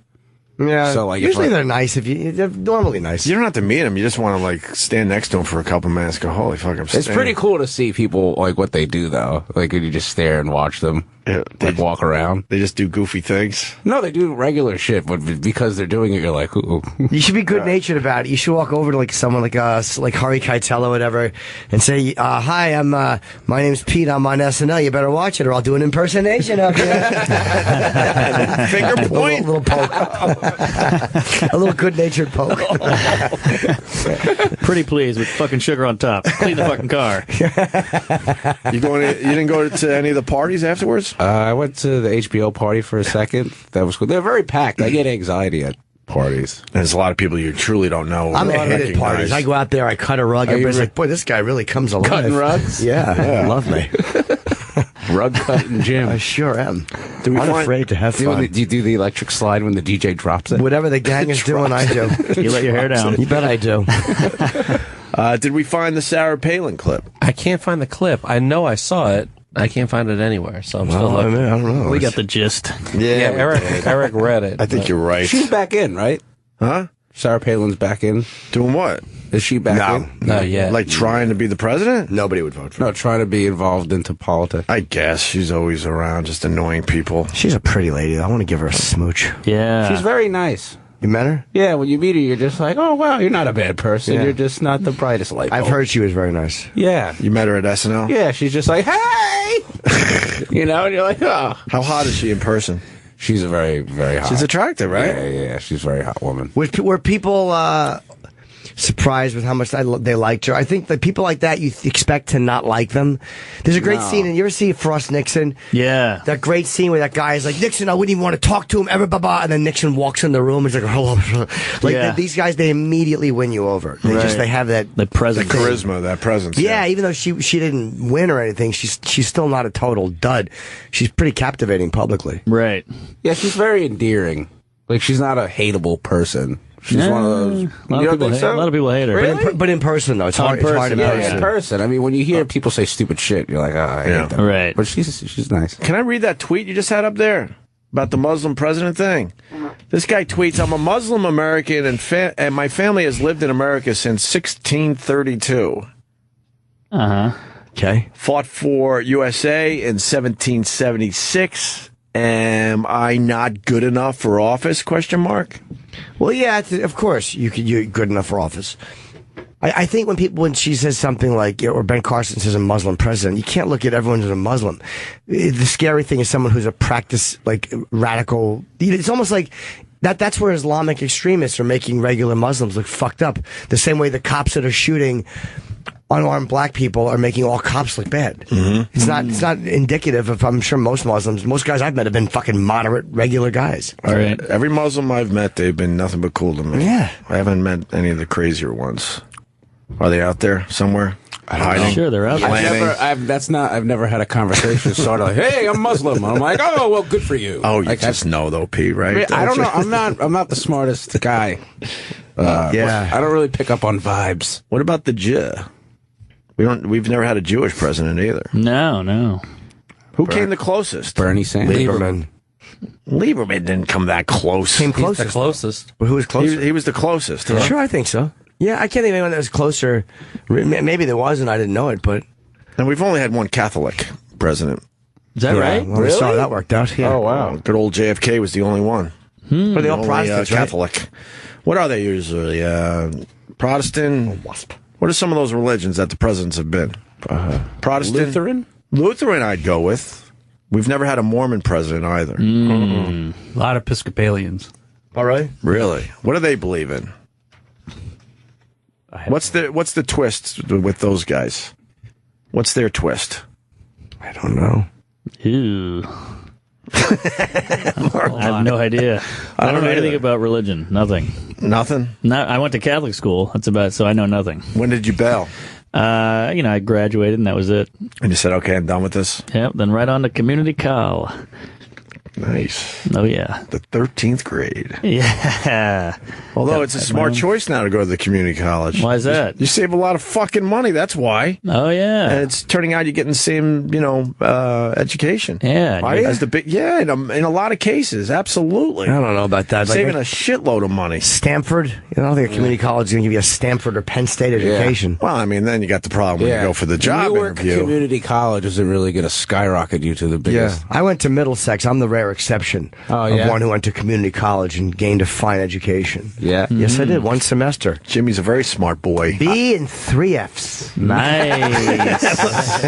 I got a B in English, F in problems and statistics, F in Western civilization, and an F in whatever the science one was. They were high school and college courses together because I dropped out of high school. I'm confused. But you fucking A in effort. You bet I did. I'm confused because you were trying because you got the B.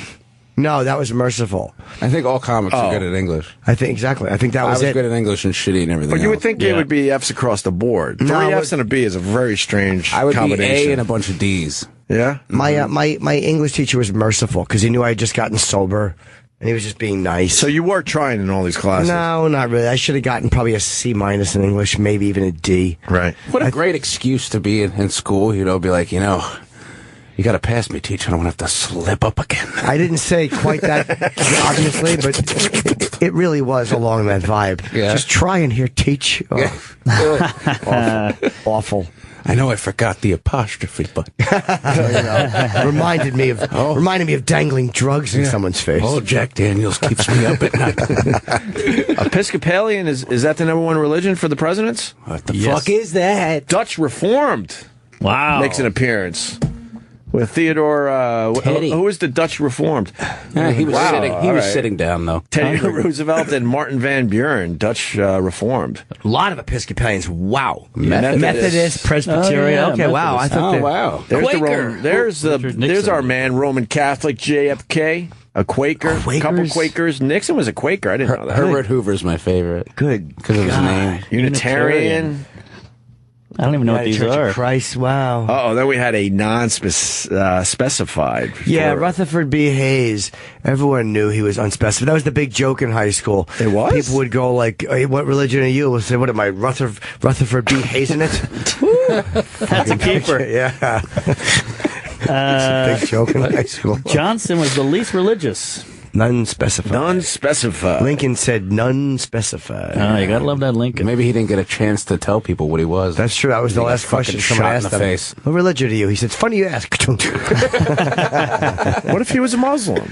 What if he was a Muslim? Kind of had that look to him, right? A little bit. Yeah, I'm getting some nods in the room. Okay. I'm getting a few nods.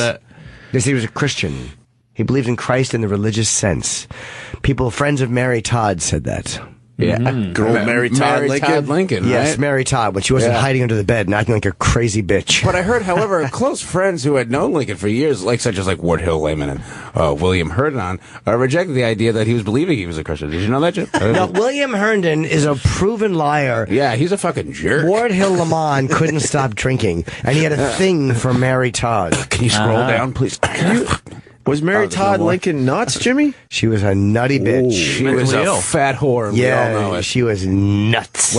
She said things like, Lincoln, take me to the play. Yeah. And he was like, all right. Was she a pygmy? What's that? Was she a pygmy? I think she was a cover. No, she was not a good-looking woman. Holy shit! Yeah, She she looks was like That's not a handsome woman right there. I think Lena committed suicide in the theater. It looks like a stangle. She's an ugly. She looks like a stangle. She looks like the Mary chick Todd from, Stangle. I didn't even say anything. Let's throw Mama from the train. Yeah. It's been a great show Abraham. Oh my God. She was not pretty. Give me a Mary Todd story. I didn't know she was nuts. Maybe I knew and I just forgot. She has I don't know. neat handwriting because she was so ugly. Oh, as a youth, she was all right.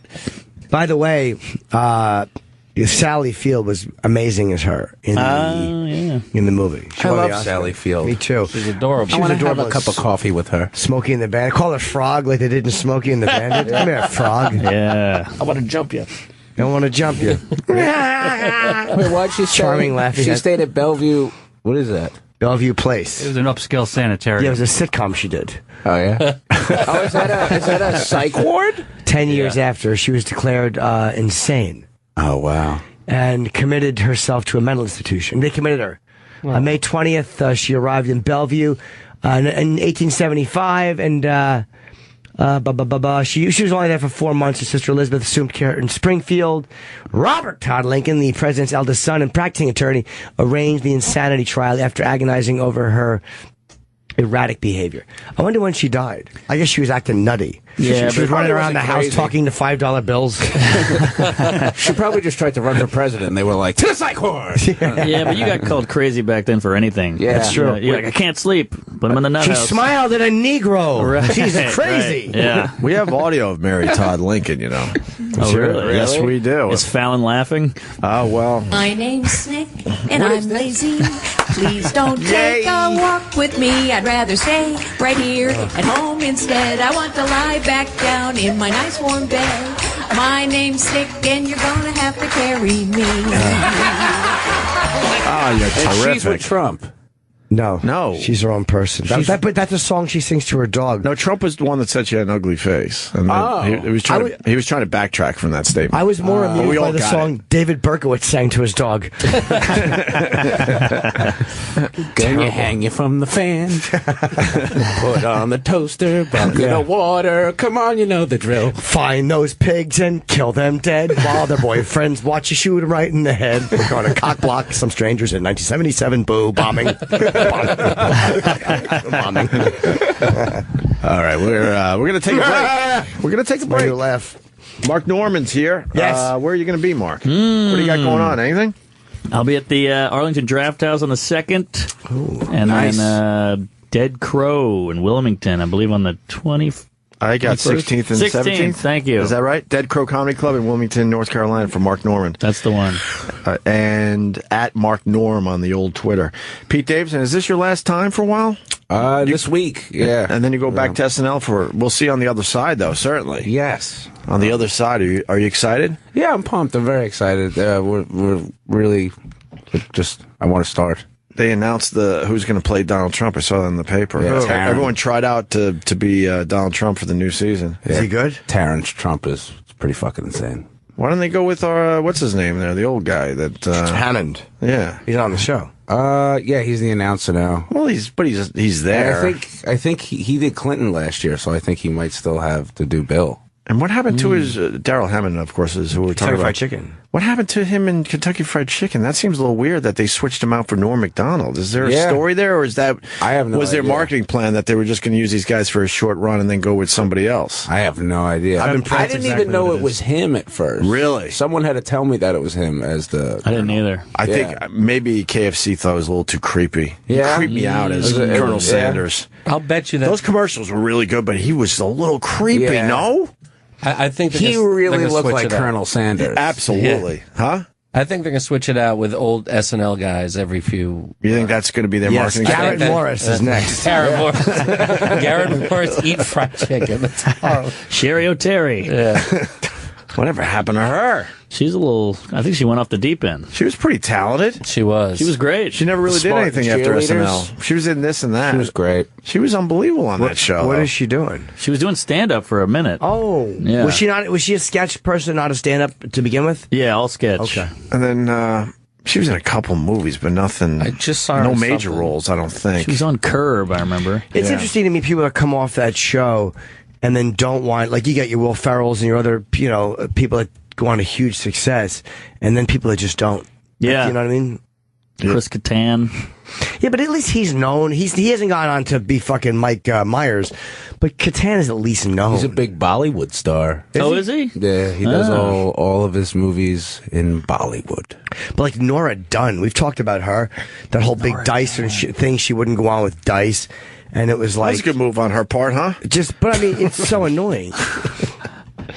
We better shut up. We're going to blow up Pete Davidson. No, I think it's a fair point, though. Like, she chose Dice, but I would love to go see all the musicians that were on in her tenure that she was on with. How many of them had, problems with other things that might be worse than what Dice said? I was surprised that Molly Shannon didn't have a career after SNL. Yeah, or a big career. great. She was hilarious. I saw her actually at the Emmys. Oh, really? She's the nicest person ever. What is she doing? She was really funny. I'm in not that sure. show. I know she's filming a bunch of stuff. Okay, so but she works. Yeah, she works all the time. She's one of those that just will stay working. That's what people say to me. Jim, you a workhorse? I'm like, Jim? Was there a Chris Kattan story that just popped up a few days ago about abusing his assistant, or there was some story? Some I shit hope being, so. I'm on his side Hold already. on, I don't want to fuck this up now. No, I got to look it up during the break. Escorted out of airport after alleged erratic behavior. That was in May. Oh, this story is actually No, cool. who He might have been somebody else. He was just nervous and having anxiety because he was overtired, and then he went up to the cops and he was just like, "Hey, I'm freaking out because I'm having bad anxiety and I'm really tired." And then like a bunch of cops just calmed him down. That was it? Yeah, that was it. Here it is. Dropped stunning abuse allegations against SNL Norm Macdonald. What? Yeah, actor drops stunning... I knew there was a story. It's from The Blaze. I read this a few days ago. Actor drops stunning abuse allegations against former SNL castmate Norm Macdonald in bizarre interview. And where does it go? Representatives for Norm Macdonald contacted The Blaze, disputing and denying every allegation Chris Kattan made against Macdonald. He said leveled some serious charge against him. Sexually abused and physically abused an assistant named Lori Joe.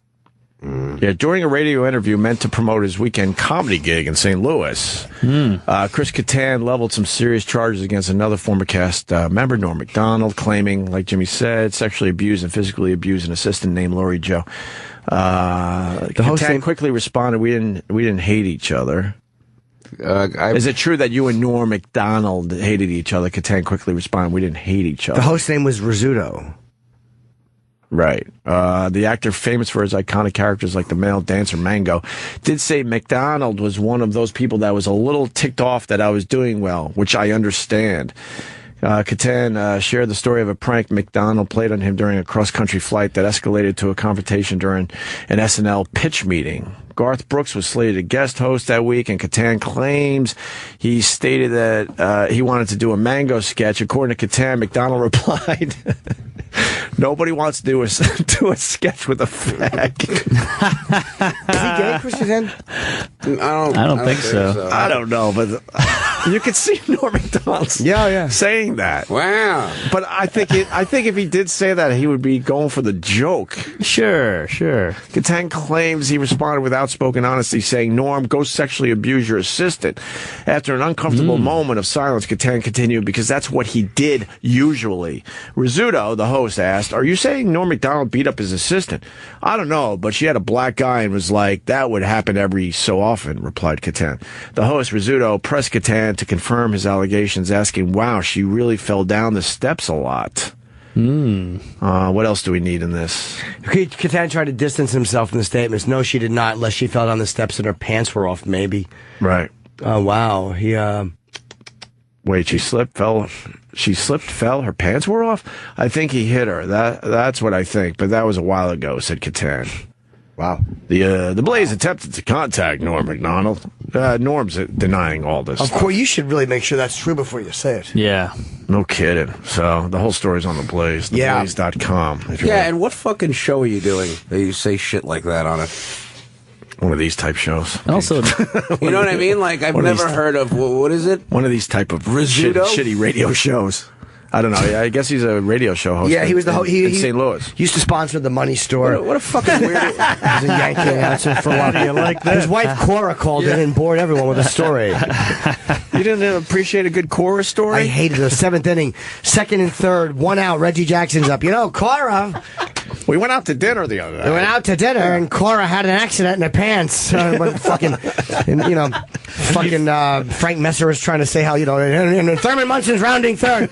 And then Cora couldn't help it, so it ran into her shoes as she was walking to the bathroom. You're like, shut up. She sat on a cannoli. Yeah, shut up, Phil. Rizzuto loved to tell stories. So he's the old Yankees announcer. And Frank Messer. And who's the a other whole one? inning would go by without any play-by-play because Rizzuto was deep into one of these stories. And he would do birthdays, too. Yeah. You would hear something if you were listening on the radio that sounded like a home run, but you wouldn't know because Rizzuto was talking about how the traffic was bad coming into the stadium. And and Bob, what was his name, the announcer? I don't know. Bob Shepard? Bob Shepard. Bob Shepard. And now a tribute for the Yankee captain, Thurman Munson.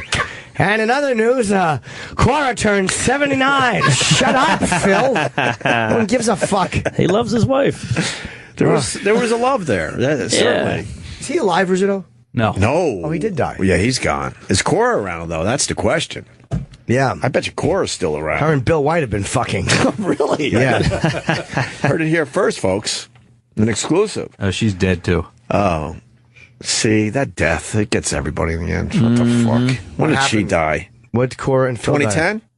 20... She made it to 89. When did the old Scooter? When did the old Scooter die of?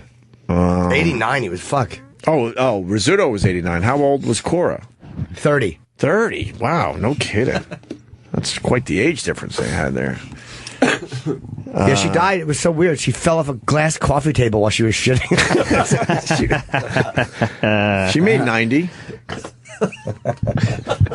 She made 90. Who was that about again? Phil Rizzuto, Cora. No. Who had the big rumor of being the coffee table shitter? Jim Norton? Oh, Chuck Berry. Chuck Berry. But there was another one. I think Sly had one. Sylvester who am I Stallone? thinking of? Look up the Sly one. I think there was some kind of Sly one. Stallone used to shit on glass tables? I believe back in the day we talked about this on the radio. Wow. Danny Thomas, Travis comes up with. And, that was it. Danny and Kenny's nodding to Sly. People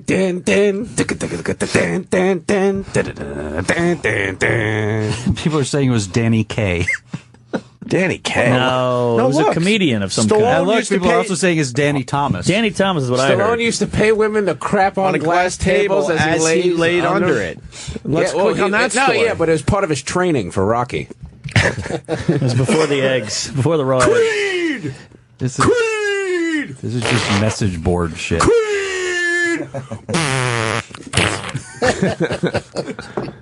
That's pretty good effects. Thank you. That's what they pay me the big bucks for. Yeah. Yep. Hey. Yes, you say to celebrities. Yeah. You better watch it. I might do an impersonation. Hey, watch out, Jimmy. All right, well, we're not going to get to the Sly shitting story, unfortunately. What? It won't open? It's just a message board. Just throwing them under the bus there. Anybody Mark. can post anything. There's nothing. Here you go. Sly Stallone. This is from the UrbanDictionary.com. When you invite two hookers or call girls over your house for the evening, you then have the women stand on a glass table while you lay beneath the table looking up. You then proceed to have the women shit on the tabletop while you watch for your enjoyment.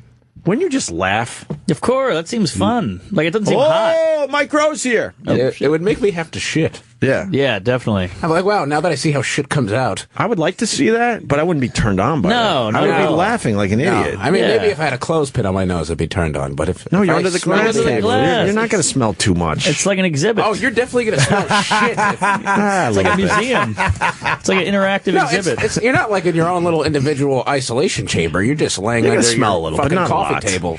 You got to Yeah. grow some hair on that chest. You'll be all right. It's girl shit. Yeah, You're exactly. fine. It's like, soft serve. Exactly. Cherry. We have to take a break because our pal Mike Rowe is here. Oh, speaking of dirty jobs. Mark. Wow. Pete Davidson, we got that in. Jimmy's going to be in Minneapolis Friday, Mill City Nights, and then Detroit, the Ammo Dinner Theater, whatever the fuck it's called. Celebrity Theater. All right, we got Mike Rowe next. Stay there. Got a busy show today. In studio, Mark Norman, killing it. Pete Davidson in studio, killing it. Going back to SNL starting tomorrow, so we're not going to see you for a while. And now we got our old pal, Mike Rowe in studio. What's up, Mike? Oh, the stuff, the usual stuff, Hope. You got another season, huh? Yeah, well, apparently we're still on. Incredible. I just want to call it dirty jobs, though. Can't they just say screw the... You know, we'll run it by legal, but I'm almost certain there's going to be some pushback. Yeah. Still pushback with that? I think so. Probably a little. When does the season start? It starts... Is your mic on? What's going on over there? It's on, but it's got its own, what you call center of gravity. There we go. There you have it. More better? Does he have the best voice ever, this Mike Rowe? Great voice. Can you imagine? Pretty amazing, huh? Great eyes, too. Thanks. Swimming in You're this very thing. kind. Bedroom eyes. Do you have one leg, though? Mark's into the one-legged broads these days. That's not a leg. Are you single, sir? Because you have the voice that should fuck my mother. No, seriously, she's 47, single. I've heard you're girthy. You know, yeah. Don't never underestimate the girth, and never fall too in love with exact straightness. Well, we saw you in the wetsuit. All right. You were having a bad day. That was last season, Ope. You were having a bad day. You really just, I don't mean to bring it up again, but it's cold water. He was in Vegas doing a water show, and it was latex. Yeah, and he was in latex, and my dick was bigger after cryo freezing.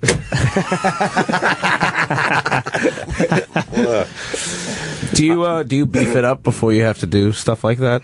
Beef it up? No. You know, never. No, never. I do. You missed what was going on here. Pete's really looking for somebody for his mom. My mom is really. My mom's a single mom. She's a very beautiful woman, but she's good. She's real good. Yeah, she's a pretty girl, but she doesn't. I don't think she feels comfortable with dating like. Because of me and my sister. But me and my sister told her it's fine. So just fucking. Yeah. It's time for her to move on. What does she look like? I want a picture. She's pretty hot, man. Well, I'm sorry, Pete. Really? No, it's fine. She's all right, man. Look at that. Yeah. Oh, yeah. That's hot. What do you think, Mike? You want to fuck that? Yeah. How about that fucking piece of age? What do you think of me with a wig, buddy? Some real Staten Island tale. Yeah. Wow, she's very cute. She's very She's a cute, very Pete. beautiful woman. Nice eyes. She Look at those kickboxes. lips. Does she? Whoa. Yeah. She's in good shape? She's in great shape. 100% Italian or? No, mostly Irish. Okay. That's mostly Irish right Mostly there. Irish right there. Very pretty lady. All right. Yeah. She's 47? 47. It's my age. Yep. Way too old for me, but I mean, that's my age. Yeah. She's too old for me by 20 years, but she's really pretty. What do you think, Mike? I'm stunned. Yeah? I'm honestly, I totally forgot we were on satellite. I'm going to date his mom. I'm going to date Pete's mom. I'm going to take Pete out to the park. I'm going to try to like be like a step in there. Come here, you little lug. I should have used this earlier so I could open for you. Like, hey, 5 Turn minutes. it into a fuck kid my mom. story. Pete goes to the park, and then things get horribly weird and complicated. Mike Rowe, yeah, somebody's got to do it is the real name of the show. By the way, she loves this show. Does she? She listens all the time. All right. thank you. All right, give me a number. But she loves what? Our This show, yeah. Oh, not Mike's show? No, but she would Sorry, like it. Mike. I'm But sure. she'd watch. She would be like, I like that man's voice. Why don't we get your mom on the phone? You want to call my mom? Yes, I do want to call your mom if she's listening. Let me text her. Just text you up. Let's do some flirting. Somebody's got to do it. Season 3 premieres Sunday at 10 on CNN. Correct. What are we going to see this season, Mike? Somebody's got to do it. I like that. It's a great title. Somebody's got to do Should be Pete's all about, mom! should be all about fat girls. Well, if you like the one before, it was called Dirty Jobs, as Opie has pointed out. Yeah, that's it. It's the same thing. I go around the country and I do stuff. I love your show, Mike. You know that. I do. You were hanging out with the guys that do all those tricks? Dude, perfect. What tricks? Oh, yeah. These guys are ridiculous. Yeah, it's goofy. They we were just going down one of the YouTube holes, just looking, and these guys have millions of views on videos of them throwing basketballs 400 yards through the air from the top of a stadium and into a thing. Oh. And it's like, who are they? And is there a business in it? And we sniffed around, and there's a huge business in it. And now that's their headquarters, Dude Perfect World Headquarters, outside of Dallas. And their whole thing is just trying to figure out the next trick shot that they can put on YouTube. It's like 5 college kids sitting around saying, what if we tried to combine a little bit of hockey with a little bit of rugby, and then did a thing on a pool table with a little bit of highlight, and then they shoot it. And it's crazy and weird, and millions of people look at it. Now they have advertisers, and I think they just got a show, actually. So, but how long does it take them to get it once? Thank you. You know what? Do they talk about that? Like the stadium shot, that's one of their most famous ones. Yeah. It's ridiculous if we could find it really fast. Did they ever tell you how many tries before they finally got it? They don't talk about it, but they don't deny it either. They're not trying to oversell it. But my whole thing was, listen, if I'm going to do this, I've got to I got to try it until I get it, and it's awkward because it gets dark, you know. But did you finally basketball. get it? I got it. We do a thing up on the roof actually, where I'm swinging a baseball bat at a basketball, basically on a giant golf tee, and that you know, it just I think 124 swings before I finally got it. Wow. Which is, you know, I was just saying to you guys, it's one thing to swing and miss 124 times. If you know you're going to get it at it's like 124. me in a nightclub. Yeah, exactly. Because if you don't, I mean, once you get to 40 or 50, there's no reason to assume it's ever going to happen. Right. You know, it's like getting caught in a traffic jam.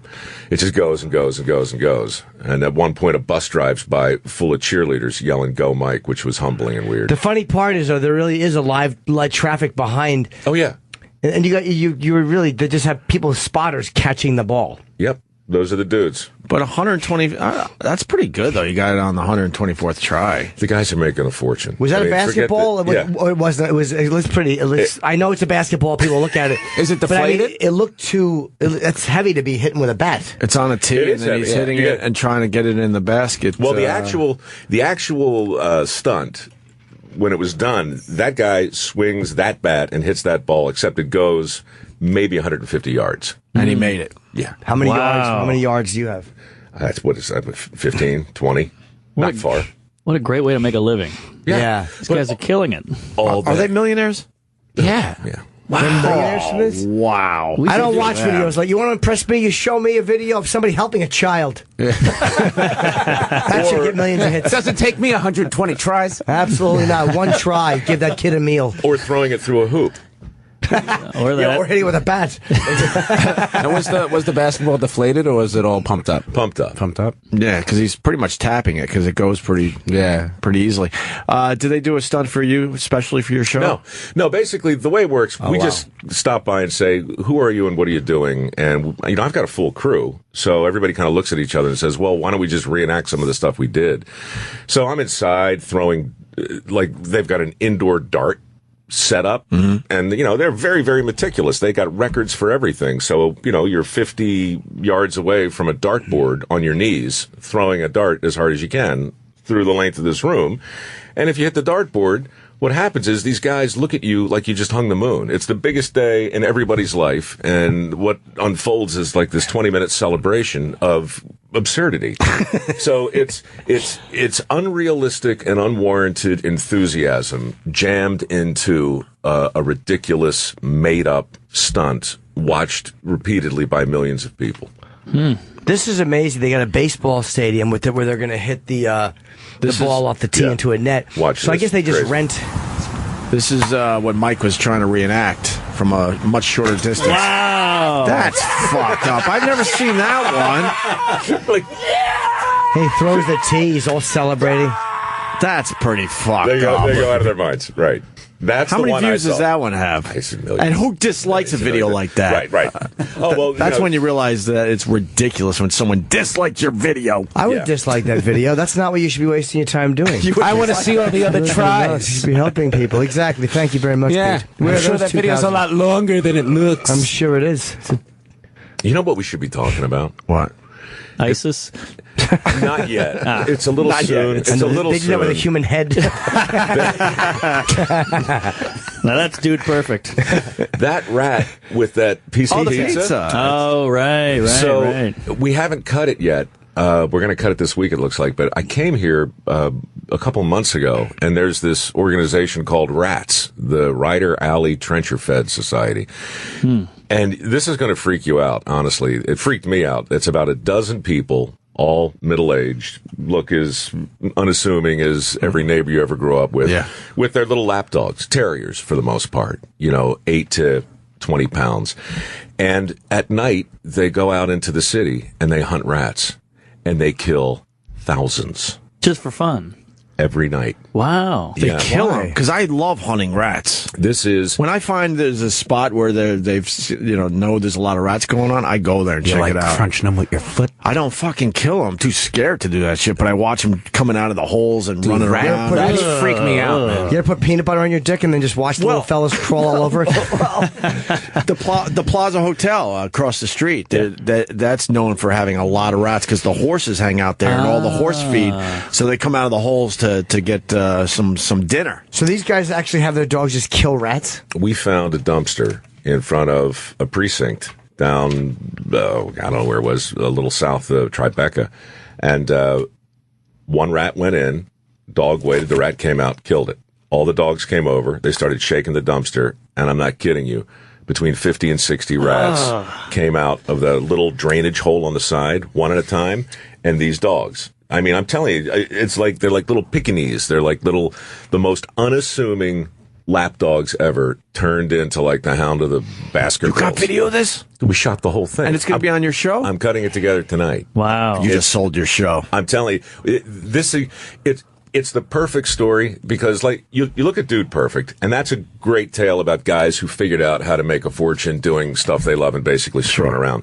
You look at the Ryder Alley Trencher Fed Society, and you see people, it's like in that old, it's like in Rear Window. You know, when Jimmy Stewart's looking at Raymond, you guys don't know what the hell I'm talking about. I do. Okay. I know Jimmy Stewart. But it was like absolutely unassuming people. And what the bloodlust that unfolds in the middle of the night in downtown Manhattan when these rats come out of the dumpsters, the dogs go bananas, the people start screaming.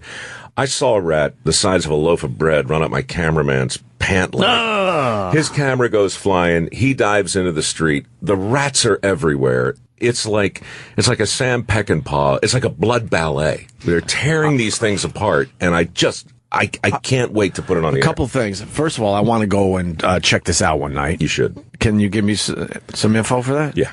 Okay. And secondly, the dogs, are they getting sick from killing rats all night? Exactly. Imagine who kisses their dog and plays with their dog after it's been eating rats. How are they guaranteeing their dogs aren't going to get some kind of disease? There's no guarantees. The dogs were bloody. They were okay, but they get, a lot of stuff goes wrong because the dogs are in each other's way too, and all the dogs want the rats. You can have rats. PETA coming after you. No, I don't think. I mean, look, hope not. This is like trophy hunting. This reminds me of that whole Cecil business.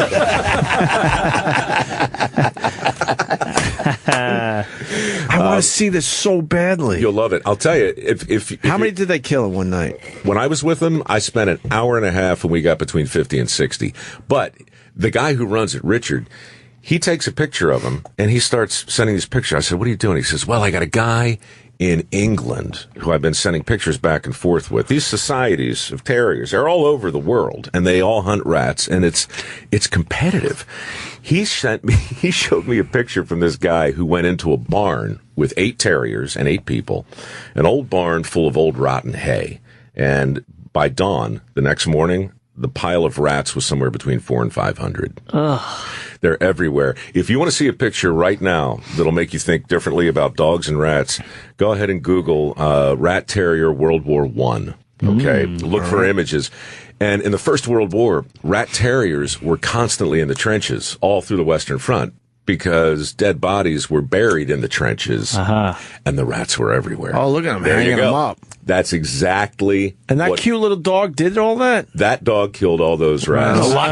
They look like prairie dogs, those little They're those huge. rats. That's They're rats. They're giant. Could they eat those? That's a rat. No, they're hardwired and inbred. They don't eat them, but they'll break their backs and their necks very, very quickly. Now, a cat, being an asshole, will are assholes. Will play with it and then eventually eat it. Right. Like you hear stories about great mousers and great ratters that are cats, but they're all about the individual. The rat terrier, once they get on it, it's kill and kill and kill. They ought to just get an elephant. If you want to just kill them, just step on fucking 8, 9, 10 at a time. Elephants are scared of mice. Oh, allegedly. Yeah. Not rats, they're not. I've seen Dumbo. And we've all heard this. They said that there's way more rats in New York City than people.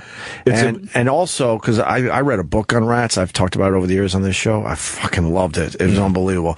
But they basically say when you're just walking around New York, you're within a few feet of a rat all the fucking time. Yeah. Because they're all under the sidewalk with the sidewalks with, in tunnels and whatnot. The experts are like really at each other's throats over this because the estimates are between 2 and 15 million. I mean, how wrong can you be? I like them. I like company. But every time you see one, man, when you're out there later at night, when they come out, you just get creeped out immediately. But I definitely want to see these Why do dogs we go hate at them it. so much? Like, I guess because they're dirty. I mean, the disease aspect, I definitely get they carry disease. Because they don't sing and snap. It's amazing, right? It's the scurrying. The scurry. That's what it is. Yeah. When you're a rat. You're a rat. It's the scurry? It's the scurry that can run up your leg or something. Like a dog, you have to fight it. You can wrestle with a dog, but a rat, it's just all over you. There's something about their indestructibility that freaks me out. They're wiggly. I've seen them come out of toilets. Ooh. I've seen them. They have nothing to swim. lose. That's why. I mean, I heard the toilet thing. You think that's real? I've seen it. Absolutely. That's why I always hover when I shit. I'm afraid of snakes, spiders, and rats. No, I have a little. Jimmy. I have a little net. I have a little rat net that I shit through. You let the shit fucking melt through the net. Yeah, a lot of times my shit's in the toilet for 2-3 weeks at a time, but eventually it melts through. Yeah, melts through my shit net. Go ahead, Mike. Sorry. Call Stallone. Jesus Christ. You're going to have a very different interview after you leave here, aren't you?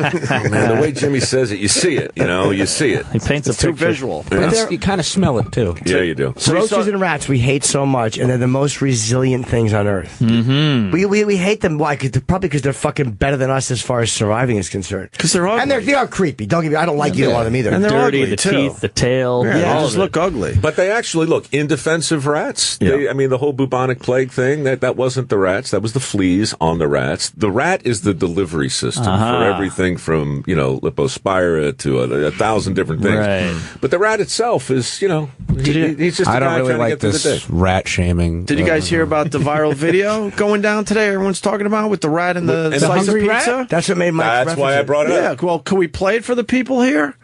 It's a rat carrying what is probably a delicious slice of pizza. Boy, I tell you, I don't know if that's good or bad for your pizzeria to have the rat carrying. Go ahead, shows.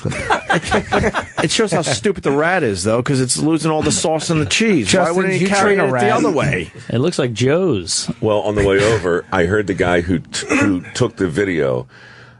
I don't know who he is. I heard this too. Go ahead, Mike. It made me sick. It was something about. He ate it after? I really believe when we see the rat in action, we can get a sense on a metaphorical level of life of the average New Yorker. A resilient soul who picks up more than his share of weight and every day Good drags point. it down. Good point. Did you find that clip? I heard Just it too. what I was thinking. On 10-10 wins, I'm like, is this guy really trying to make more of his dumb video? You imagine if they made pizza that big, you couldn't even carry it down the steps? Who wouldn't want to buy a slice with a group of friends? I know I would.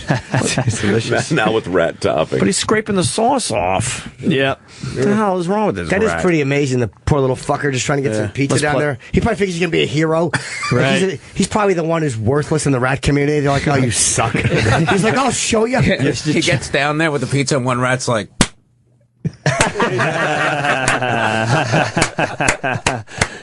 But now there's this video and they all just hate his guts because he dropped it. How you doing, superstar?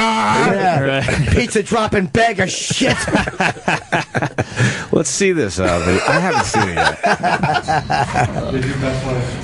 Oh, look at that. It flipped. He got the cheese going. Oh, he's not He should giving have up. surfed down Oh, on I it. like the fact that he drops it, but he Then he hovers bails out. and he still kind of looks up at it like, That's a viral video? Really? cute. Then Kenny, Really? What happened? Why did the guy turn the camera off? Did the rat fucking take the Because pizza? the rat ran away and didn't. No, he Because he came. And Kenny walked up and took the slice. He finished. 1.5 million hits. for that. Oh, Yeah, wow. but that's not viral. Thank you, Mike It will Rowe. be. That's Thank viral. you. That's not- fucking It'll go- viral. it'll as go fuck. bigger. It's a It's gonna day. be bigger. 1.5 million in a fucking day. It's going to I get way know. bigger. That's a viral video. I don't know why, though. It's not that great. I posted a 30-second commercial yesterday of my mom promoting my show. 780,000 people have seen it, I think. Yeah, you did. Yeah, I did. Yeah. Now, your mom and my mom is a totally different conversation. Yeah. You want to talk to Pete's mom? She was on the line waiting. Amy? And then we, that's we let right. her go for a little while, but we could call her back. She's there. She's willy-nilly ready. Mike, so we're going to see dogs killing rats on your new show. Oh, yeah. Yeah, you're going to see college kids making a fortune doing all kinds of stuff. That's awesome. You're going to see behind the scenes at the Churchill Downs. If you like horse racing, that's coming up on the 27th. Not a That's big great. fan of horse racing, but I could see where the behind the scenes would be cool. You're going to see a What do thing. you see there? It's very dark and early. You see horses running very fast, and a jockey who teaches me how to ride, which is kind of fun. Okay. Well, you're on the fake horse. I am on the fake horse. You're not going to let me on a real horse. By the way, how tiny are jockeys? Do you just feel like a god? You just want to put them in your pocket. Yeah. You know, just. Do they carry big slices of pizza? They move very quickly. They scamper. That's Corleonary. He's amazing. He's one of the guys. You're going to see something else. You know what? Man, we should talk about this too. There's you on a fake horse. Yeah. That was a fake horse? Well, no, that's a real horse. Oh, wow. No, that was a fake horse.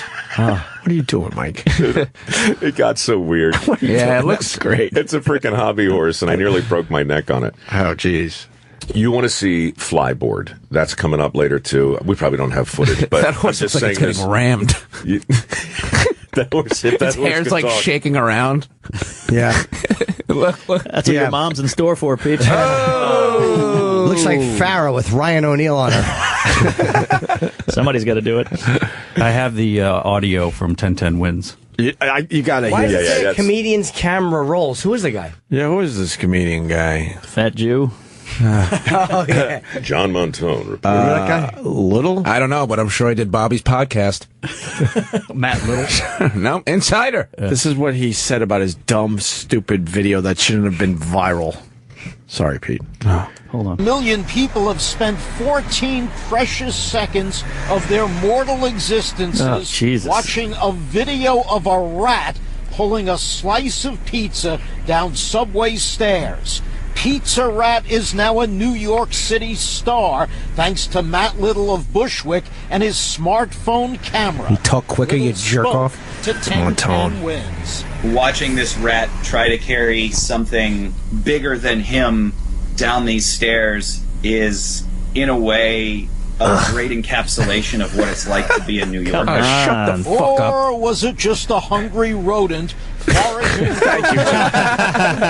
Him saying it slow like that made it funny. Absolutely.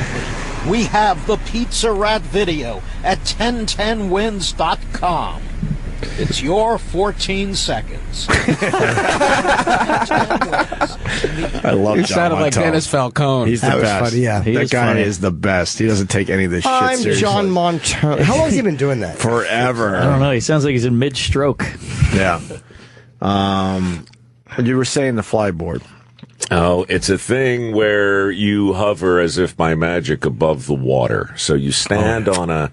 I don't know if you've seen this. I've seen those things. I have one. Imagine a hollow tube, about 3 feet long, bent in the shape of a U. Now the U is upside down, so you're standing on the top of it, and a hose runs up to the middle of the U and then back to a jet ski. The hose is about 20 feet long. The jet ski is behind you, and you're standing on top of this U with your feet in these magic boots, and the water gets blown backwards through the hose from the outtake on the jet ski, and you literally levitate. You fly. So it blows you out of the water, 20 feet in the air. It's like Iron Man, water blasting out of the soles of your feet. I don't know. And you can do you can do stuff on the flyboard. There's a video out there somewhere. It seems awfully dangerous. I'd like to know how many people have been hurt doing this before we start raving about it. All of them. It is. Did you painful. try it? Oh yeah. That looks fun though. It's how big unbelievable. is the thing you stand on? You're really just standing in like ski boots, but there's a device under you, maybe a foot and a half. Are you attached to it? Yeah, the hose is attached to the whole thing. The hose is 20 foot long, so it looks like you're being towed by the jet ski, but actually you're towing the jet ski because when the jet ski accelerates, the water is blasted through the hose. Right? You got what I mean? So it basically turns you into an exhaust system. And we found a then clip. thereby you fly through the air. It's I don't know. I'm telling you. Don't make a damn bit of sense to me, Doc. You're going to, right after the ad, you'll see the coolest. It's got almost 16 million views. You ever have a problem with the lawyers and doing stuff? Always. Yeah, right? Constant. The releases we sign now, I just jumped with the Golden Knights, and the release was unlike anything I've ever seen. How high was that? 15,000 feet. And where did you open? They let me pull my own chute, actually. Were you alone? Yeah. Have you skydived before? No. I've done that's flyboarding. That crazy crap right there. Wow. This is Oh, I see. Get the fuck out of here! I haven't seen this. I saw something you're similar. Getting pushed in the water? That stinks. What do you mean that stinks? Look at that. You can stay above it. That's the guy I was with. That's pretty cool. Wow. How do you get rid of the boots if you want them off? You can't. Yeah, you're stuck to it. Fuck that Forever. shit. See a shark jump up and eat you. Jimmy's. It looks like a Jaws trailer. We didn't need the goofy song. Yeah, I don't know about all that. I see it's popular with the Negroes.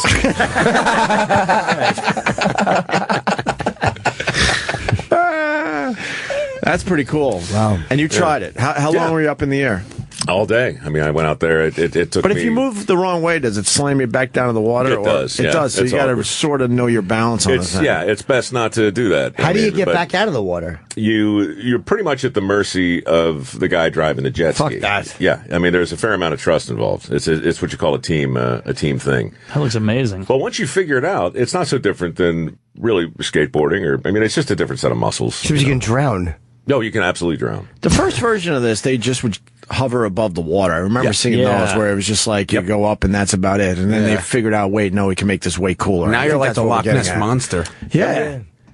Well, this is how new sports happen, actually. Yes. And it's, at some point, snowboarding was just a guy who put two skis together because his daughter was having a hard time getting down the mountain. And now all of a sudden, it's that. Sailboarding, same thing. It's always, somebody going, what if I did this instead of that? What about the toboggan, huh? Very underrated tool. Toboggan it's wrapped in mystery, the toboggan. Toboggan. No one knows for sure. Good-natured. Yeah. The bobsled. You got a great TV show. Thanks. And it looks like you have fun doing it. Mostly, yeah. Look, it's a barking dog in the backyard. Right. It's just you feed it, and and then it looks at you and just barks some more. So you go out and. Do you go old school and get one of those dirty jobs in too, where you get all messy this year? Yeah, actually, there are a couple that. What the hell just happened? Now that I look back on it, no. The dirt was great. We did 300 though. And honestly, if it's around and something happens, it's not like we avoid it, but we just don't go looking for it anymore. I hear you. Jeez, how are you single? I'm not. Oh, okay, all right. I was going to say. Same girl, 20 years. Wow. Oh, wow. Yeah, but she's utterly disinterested in what I do, which is... She is? Utterly. She's the hardest job of all. Utterly? You used the word utterly? Affirmatively, belligerently initially, but then it's kind of morphed into a good-natured apathy, which I appreciate. What does she do? I don't know. I don't care about her either. That's why they've been together 20 years. Yeah. She does something with they don't data give a management shit about each other. Wow. No, we're equally baffled by one another. I think that's healthy. You don't want a girl just kissing your ass all the time. That does not happen. Vice versa. So she doesn't watch the show really or anything? Or? No. She would. She tapes it. Just because that would be affirmatively rude not to. But so you at least see it on the DVR. It's on the DVR. Okay. But when I come home, it's like, hey, what do you want to watch? She's like, I don't know. What do you want to watch? And so we always wind up watching Donovan or something. And then you have to go into another room to watch how the episode came out by yourself? Which is really about this. I have to.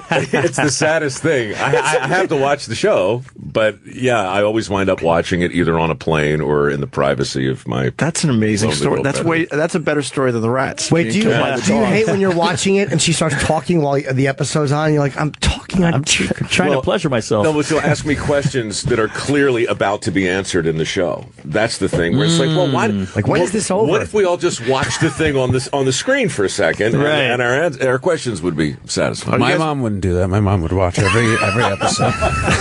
My mom loves watching people that are on TV with the person that's in the show.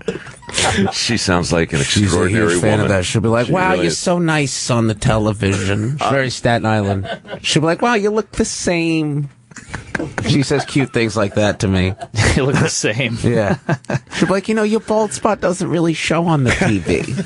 And I'll be like, oh, thank you. I have a bald spot because I went crazy when I was 8 and I used to rip my hair out because of my dead dad. Anyway, so you want to date my mom? Or something? Yeah, Everything's great. Yeah, Would she's you not really rip damaged it or out? anything. I used to rip my fucking hair out. Just sit there and just yank it. Where on your head? Like right here. In the front. And now Wow. it doesn't grow on this side, so I have to swoop it over. Is that a condition? The picking of People rip their hair out, yeah. It's called being a fucking insane person and you know needing what? medicine. I actually do it too. Yeah? I pull the You gray do the hairs chest on my hairs? chest out. You pull your chest I pull hair my out? ball hair off. Yeah. I've done that. It's like 10 years ago, I Feels started good to seeing rip it. gray hair. It's a rush. So I Yeah. started pulling it. Now, of course, Why not dye it? Because that would be weird. Or shave your chest. Yeah, that's a. You look like you have weird chest hair. I do, yeah. Yeah? I It looks shave, like it's I all shave it down, squiggly. actually. I'm shaved right now. I shave it down. Not to skin, though, all right? I keep a little something You there. have a little in the rough? My hair grows out of control. It'll just keep growing if I don't shave it down. Wow. You It look like doesn't you're getting stop younger. growing. Huh? You look like you're getting younger. Thank you, Pete Davidson. I love it. I knew there was a reason why you Yeah, do you this do. show. Yeah, like a Ricky Schroeder thing. Thank you. Yeah. Lost a few pounds because I got off the sugar. Got off the old sugar. How do you guys get off sugar? It's not everywhere. easy. It's but- everywhere. Exactly. It's not easy. Are you married to her? No. Oh. I didn't even know you were. We've been talking to you for 10 years. I didn't know you had a lady. Yeah. And you guys are both cool with not being married, obviously. Yeah. Common law. Good for you, Mike. You live in San Francisco? Yeah, I do. Been up there 15 years. Well, your people can get married now. On a very special episode of Somebody's Got to Do It. Somebody's got to do it. It's me. Honey, get in here. Hey. Married. Are we selling the show properly? What else are we going to say? You know, it's unusual people. I like when you go do that. Any sex? Well, that's something right there. This is a guy, Harvey Ledoux. He's dead now, but he was what you call a bon vivant, you know, turn of the century, raconteur, gentleman. He came over from England, and he built maybe the craziest topiary garden. More like Harvey LeDon't. Don't say Ledoux, say Ledoux. So I basically, now this is a horrible way to sell a show, but I hang out with a couple of gardeners at a topiary joint in Maryland, not far from where I grew up. And we have a great day. And these guys absolutely are crazy, passionate about what they do. So is she. She runs the joint. And Phil takes me around and tells me things I didn't even think I was remotely interested in knowing, but as it turns out, I am about all things topiary. And that's what we do. So it's the show can be, one day you're actually learning something about gardening and having a few laughs with people who are crazy for it. And the next day you're hovering in the air on your magic boots. And then you're jumping out of an airplane with the Golden Knights. And then you're killing rats in New York City. And then you're trying to get a basketball through a hoop with a baseball bat off the roof of a building. And you just wish that your lady would watch the show. I just wish she gave it. Honestly, You should be. That's what you should be filming, by the way. Yeah, that's You're just trying to talk her into seeing one lousy episode with you. Actually, you know what? It'd be great promos. Just the rank indifference. Your mom and dad promos are really good. Thanks. Because I know they're not written. You can tell when something's not written. Everything I do with my mom and dad around the show is an actual reenactment of a true conversation that we've had over the years concerning me and television. My dad is affirmatively baffled and amazed, just deeply curious about all of it. And my mother is just, polite, but this undercurrent of judgment constantly. In fact, they're on their way up here right now. They're going to do, the press thing with me tomorrow. Great. Because honestly, I'm tired of doing it, and they're better at it than I am. They're going to help you out because now they're stars too in their own right. My mom's most recent commercial. Mom looks pretty young. Yeah, she'll be 79 this year. Jesus Christ. That's me wearing the same damn shirt. That is embarrassing when that happens, man. I only have like 4 shirts. Wait, yeah, that's the same shirt from the commercial. Yeah, I only have 4 shirts. That's a famous shirt. And I haven't bought a piece of clothing in 20 years. Really? Really? Honest to God. I would have guessed longer. Yeah. What is that, tie-dye? Yeah. No, Let's see the commercial. You don't buy clothes for yourself. And I take them from wardrobe. Oh, I see what you're saying. I see. Yeah, I'm not. I mean, it's not like I got nothing against clothes. I just don't care about them. What he's doing, folks, is bragging. Yeah. No, what I'm doing is stealing. You were going to say her latest commercial. She calls Jeff Zucker, the president of CNN. That's not this one, by the way. But can we find it? Yeah, it's on my Facebook page. Oh, they're eating cookies. Let me see that one. Yeah, you can see the one we're eating cookies. All right, let's see the one It's kind of charming. Okay. She's good. Opie, your new show wasn't as dangerous as your old show. It's not. It's totally different. I saw you swinging a chainsaw through the air. It was a little chainsaw. I saw you fighting a bull. It was a nice bull. I saw you driving a monster truck. It's not totally different. Somebody's Got to Do It. An all-new episode Thursday night at 9 on CNN.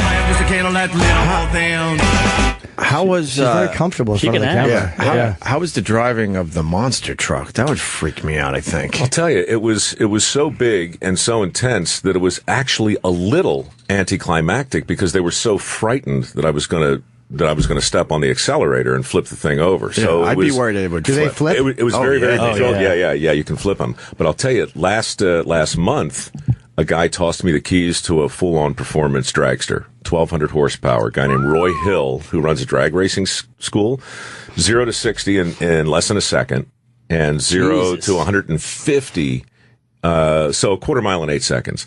They let me do it. You did it? Yeah, I did it. And that... You didn't puss out? No, I did it. Nice. Did those flip too? It should be the most recent video all the way. In fact, that picture right there is the day of the drag race. And it was crazy thunder all over so it's like we did a whole Days of Thunder thing. And Wait, the lawyers signed off on that, Mike? Exactly, right? You never... It never makes sense, those fucking guys. 0 to 60 in that's the one right there. Is it? Yeah, okay. So this I think is maybe my mom's greatest performance. Hi, this is Peggy. I'm Mike Rowe's mom. I've just noticed that this season his show was on Sunday nights at 10 o'clock. But it's been on Wednesdays before and Thursdays. And, you know, we're old, his father and I, and change doesn't come easily. It would be nice if you could put it in one place and just leave it there. Thank you. Don't call me back. She's Oh, nobody. She sounds a lot like Jim Norton's mom. Yes, except for the fact that she's calling a TV executive about her son's show. That would be the great difference between her, his mother, and mine. True. My mother would never have to make that call. So the lawyers let you drive the drag racer. Yeah. And they let me pull my own chute, let me jump out of a plane. It's really not about... They're trying to kill you. I mean, they want out of your contract and they don't know how to do it. Right. Just letting you do all this shit. You have to assume the risk. So, was that the first time you jumped out of an airplane? No, I've done the tandem thing before, but I've first time solo. Yeah. How fucked up is that in your head when you're about to do it? It's bad. It is, right? Actually, I'm not supposed to talk too specifically about what happens, but well, you obviously made it. Jesus. Oh no, I'm fine. But there was an accident, and it's a hell of a thing, man. I mean, is everyone all right? No. No. Oh, what? No. Oh my goodness. No, not everybody's all right. But I mean, when you have you gone tandem before? No, I want to very badly. I can't do it. I'm afraid. So yeah. It's like getting on a roller coaster. I mean, it's kind of fun, but you're utterly helpless. You're just a crash test dummy. There's a dude strapped to your back, and you're flying through the air, hoping everything works out. Yeah. It's identical to a roller coaster. You know, pulling your own chute they set it up like, okay, first you do this and then you do it yourself. But the truth is they have nothing in common with each other at all. Mentally, it's a completely different thing. Are you afraid you're going to pull the chute and nothing's going to happen? By the way, I've lied. I know I'm going to tandem. Are you afraid if you pull the chute, nothing's going to happen? The first 8 hours of accelerated freefall training are, here's what you do when your chute fails. For 8 hours, and they run through every single thing that can go wrong, you know, with a bad pull. And it's endless. And they show you video after video after, you know. Of people dying? No. But like that's a Mae West. All right. How do you fix that? How do you fix, like when you pull it, you look up and there are basically 3 questions. Is it there? Is it square? And can you control it with your toggles? Obviously, if it's not there, you got a big problem and you go right to your reserve. It's not unusual to look up and see it there, but not square. Right. So that means, you know, the baffles are screwed up. It means any number of things are wrong. And there's some things you can do to correct it while you're falling. Right. Because you're not falling at terminal velocity now. You're falling, but you're falling too fast to land. So you have to fix it. If you can't fix it, you have to jettison it and then pull your reserve chute. You can't pull your reserve chute before you jettison the chute that's malfunctioning because you're all tangled. But meanwhile, you're looking at your altimeter. Because you're still falling through the air like a frickin' lawn dart, and if you just got to figure out. What if you can't jettison the chute? What if there's a problem with that? If you can't jettison the chute, then you got a real huge problem. You know, some guys carry a knife and they'll cut it away. But has that happened?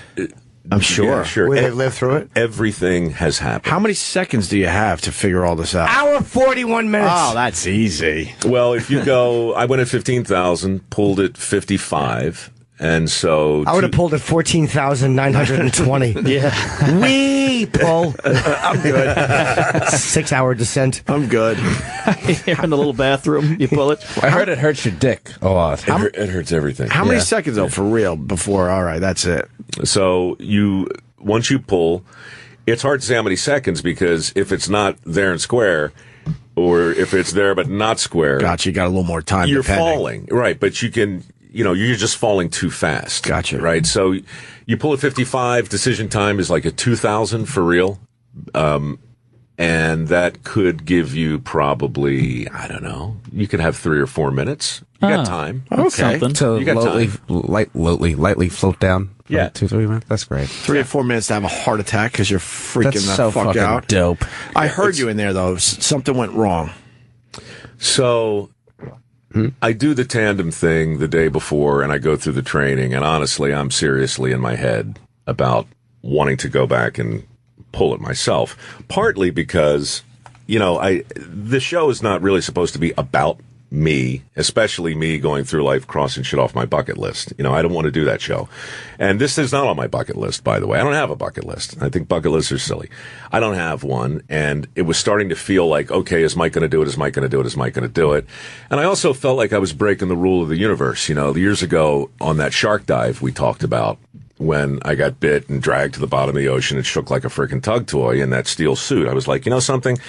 You do it once, you cross it off the list, and you simply never do it again. And that's the bargain you make with the universe. And I felt like I was breaking some bargain by going back and forcing a TV show, So the next morning we go back, we're outside of Fort Bragg. And, the Knights, they jump 12 times a day. Teams. They jump. Do they really? Constantly. Constant jumping. Practicing. Because it's not. I saw them at Yankee Stadium once. They're pretty amazing. So wait, they got to just they got to fold up their chutes all those times? They don't. But there are people constantly packing chutes, and you're up and you're going through your routine again and again and again and again. Do they ever have problems with the chutes? Yeah. They do. Because the odds go way up of dying. Yeah. If you jump that many times, statistically. Yeah, look, statistically, it's still, a fairly safe thing to do if you're doing it right, just like anything else. But, look, there's anything that can ever go wrong in the history of the world has gone wrong. And the next morning, I'm standing there, so Opie, you're the camera, and it's pointed at me, and I'm standing about where I am, this distance to you, and I'm explaining what's in my head and why. I'm very honest with the viewer, and I'm thinking honestly, I could go either way right now. These are the best guys in the world, the best trained men and women in the world, but blah blah. And I'm talking. As I'm talking, 8 guys go out at 15,000 feet, and they're behind me, and they're coming down fast. Okay, so their canopies are about 68 square feet. Mine, if I go, is about 160. So it's a totally different kind of jumping. So these guys are coming in hot, and they come down at a vertical, but then at the last second, they do a maneuver, so they really go parallel to the ground. So what the viewer will see from your camera pointed at me is these guys coming down behind me, but then flying past me parallel at about 30 miles an hour. Just one after the next. And as I'm talking, they're missing my head by 1.5 feet. They're flying. It's an amazing shot. And the 8th guy has an incident, and he hits, right? And he's okay, but he wasn't. And we had to help him, and there was a snap, and there was a bone, and there was this awful thing. And it was, looking back, maybe the single biggest, weirdest, most difficult thing that I've looked at. Because now suddenly, the reality show got really real, in a hurry. And here's the best thing I can tell you. I don't want to tell you how the story really ends, but I want to say something great about the Army. I've been everywhere with PR, looking over my shoulder all my career. And now, I know what's going to happen. I know somebody's going to grab the camera. I know somebody's going to black the thing out. I know we're going to be escorted off. There's just no way. This is a hell of a thing, and there's ambiguity everywhere. And so I'm waiting for that to happen, and the guy walks over to me, who's been running the show. Guy goes away in the ambulance, and he looks at me and he says, "Are you ready?" I said, "What do you mean?" He says, "Are you ready?" So what happens after that is self-explanatory, but it was an amazing thing, and I've never seen that level of courage, actually, from a bureaucratic institution, but they're... So instead of sending you home, they actually are letting you do it. Yeah. You jumped after. And this guy, is he all right today? Yeah. Wow. So what is it like when you're on the edge of that plane, you're looking out? Are you like, is there a part of you going, I really shouldn't jump? Oh, yeah. Jimmy, what does it feel like? What does it feel like the second you leave the plane? Well, when you jump out of a plane from a physics standpoint, you don't actually fall down. You fall forward. You're going 140 miles an hour, right? I didn't know that. So you go out of the plane, you're still going 140 miles an hour, but you're also falling. So you're basically doing a big curve, right? So your first sensation is you're standing up, and you slowly fall forward. And then you start to accelerate. And then it's very loud. And then it's loud. It's deafening. Do you have any earpiece in where they can communicate with you or no? At that point, yeah, I did, but there's no hope of any kind of communication at all. Is it uncomfortably loud? Music? Yeah, it is uncomfortably loud. But once you pull it, then you're like in a hot air balloon. Then everything changes. And that's when it becomes awesome, right? Yeah. To tell you the truth, it's all awesome. I don't know. Crazy. And what is it like to know the whole time that your girlfriend couldn't care less? Couldn't care less. Couldn't care less. Just there he goes out of a plane. Good for him. What was the bone that was out of this guy's body? Femur. Oh, the worst bone to break, they say. Is that the one in your butt? No, that's the thigh, the upper thigh bone. Did right? he scream? The coccyx. You know what? It's the truth is, I'm not sure what we're going to do with this. No, you got to show it. You got to air it. Yeah. Well, look, I just told you about it, so I don't want to not, but look, this is it's a hell of a thing. I host a lighthearted show on a serious news network, which is weird enough as it is. I also happen to be a huge fan of the armed forces. And you guys, of course, naturally. I've never seen courage like I've seen here on the Opie and Jimmy show. But, he's offering up his mother. But, or generosity, frankly. Yeah, man. Anytime you let me know. So anyway, we'll sort it out and figure it out. But it was a big season. I mean, there's risk, and there's 1 minute you're trimming bushes at a topiary place, the next minute you're going out of an airplane with a dozen of the bravest cats on the planet. So and throwing up because you saw someone's femur bone come sticking. It's sticking thing. out. I can't imagine. When you get the call sheet for the day, are you like, thank God, topiary? Yeah, what could possibly go wrong? And then somebody hands you shears. Right. Honestly, that's how it'll end. It'll end with gardening shears or a trip down the steps. Well, Mike, always a pleasure. We definitely have to take a break. We got to get Josh Ritter in here. He's waiting outside the studio. Okay. We love Mike. If you want to stick around for the rest of the show, more than welcome. If you got to go, you got to go. All right. Whatever you want to do, Mike. Well, I appreciate the flexibility. When is Mike's show? Come on. Yeah, sure. Somebody's got to do it. I'm a big fan of this show, for real. Great I show. love Mike Rowe, and I love his shows. Season 3 premieres Sunday at 10 on CNN. Thanks. All right. And, Pete Davidson is here. We haven't even promoted Caroline's, which is this week. Thursday through Saturday, the President, the Pope, and the UN are coming to the city, but... They're all opening for him. But, leave your house 7 hours early and get there. You're fucked. I'm You're so competing fucked. with all Nobody's that. gonna fucking come. Mass My Drag is shitty fine. dick Pete's jokes. hilarious. Go see him. Thank you. Mark Normand. Yeah, I'll be places. Check the website. Follow me on Twitter. MarkNormanComedy.com. Perfect. And Jimmy's heading to Minneapolis. Friday hard for to the see. shows. Mill City Nights, and then Saturdays Detroit. Okay, we got Josh Ritter next. Stay there. Yes, we are back with Mark Normand, Pete Davidson. Pete, we're not going to have time for your mom, I don't think. I'm sorry. Oh, that's okay, you guys. We got Josh Ritter in studio. How's it going? And I wish Jimmy was in here. There was a big laugh that happened during the break because Roland was telling me before the show that Josh Ritter was from Moscow, as in Russia. And Josh was in studio as we were discussing that and said, well, it's Moscow, Idaho. My bad. Roland just goes, my bad. You really thought he was from Russia? I did. Roland's so adorable. He is, right? Yeah. You would make a good, like, stuffed animal, I think, for kids. You're a good neighbor on a sitcom. Yeah. Roland. Just rolling in. I like him as a stuffed animal that you called Stupid Bear. Tickle it and dumb things come out of his mouth. No, he's the best. But then again, I didn't know there he's was... not Justin Stangl. Don't make fun of him like that. Look how skinny Roland is. Yeah. But I didn't know there was a Moscow, Idaho, so there you go. I had no idea. We're just a small outpost of Russia up there in the north. So what's going on, Josh? I'm really happy to be here. I've got a record coming out in October. Nice. And I'm loving playing these songs, and I'm really excited to be here. And Glenn Hansard discovered you. Yeah, he's the guy from the Frames that was just in here last week, I think it was. I think he's got a career if he wants it, you know. I don't know why he's not bigger in the States. I mean, he did very well with the Once thing, obviously. Yeah. But everyone should know his name in America. Yeah, his voice is ridiculous. Yeah, force of nature. But he's doing fine. I mean, he doesn't need my help. He'll make it. He's doing great. You got voted one of the 100 greatest living songwriters. Who came in right before you? Do you know? Or right after? I think like Jimmy Cliff maybe got in there before me. Okay, but like, you know, there's the greatest living songwriters, and then there's the other ones, and I'm glad to be on this side. Yeah, of course. The complete list is a little sadder.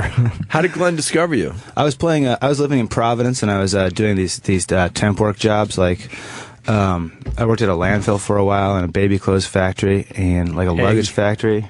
Good stuff, and was driving up to Boston to play these open mics. One night this guy came in, this Irish guy, and sang this incredible song, and I introduced myself, and he invited me over to Ireland, and I just kept going. Just like that? Wow. Yeah, he's that kind of guy. You know? Oh, no. But did he hear you sing at that point? Yeah, he did. Yeah. Oh, okay. He didn't just make I had a great move hair, on you. admittedly. You know?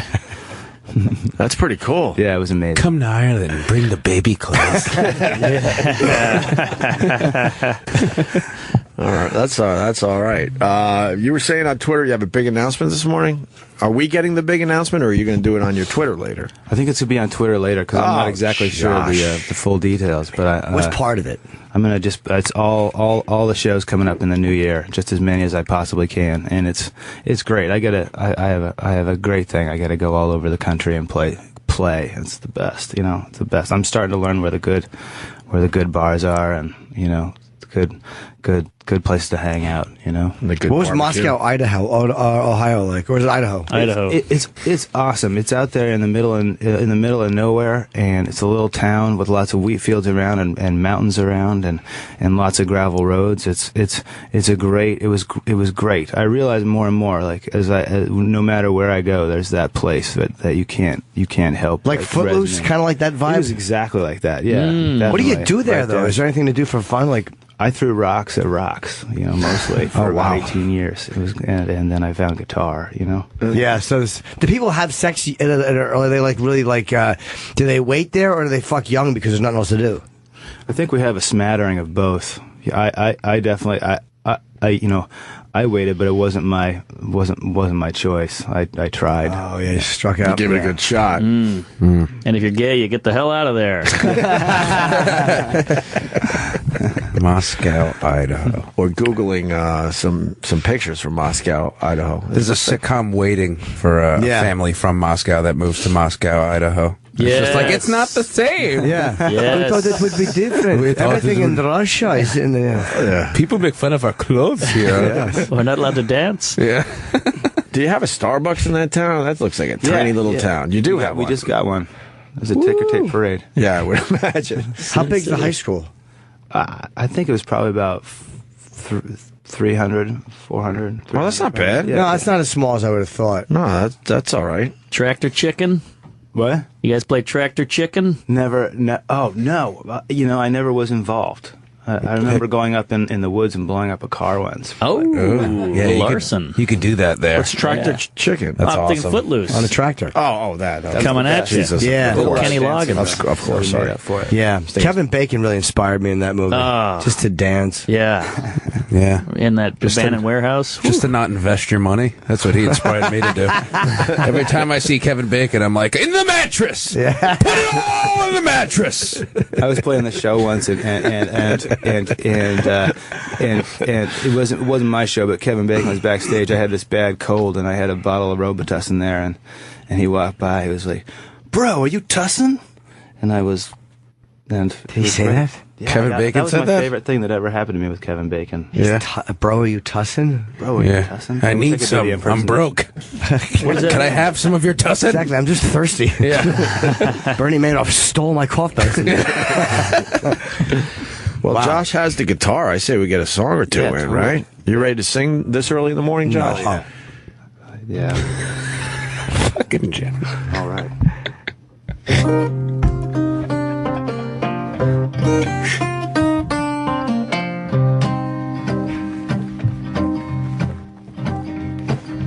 Henrietta, Indiana, Milltown, like the factory down and shut it up tight. My daddy and my brother and 1,600 others lost everything they had in the night. And daddy got a taste for the hard stuff. Henrietta, Indiana was dry. And we were right out to Putney. He'd tell me he loved me. The drive home was always so quiet. He had a devil in his eye. Like a thorn in the paw, disregard for the law, disappointment to the Lord on high.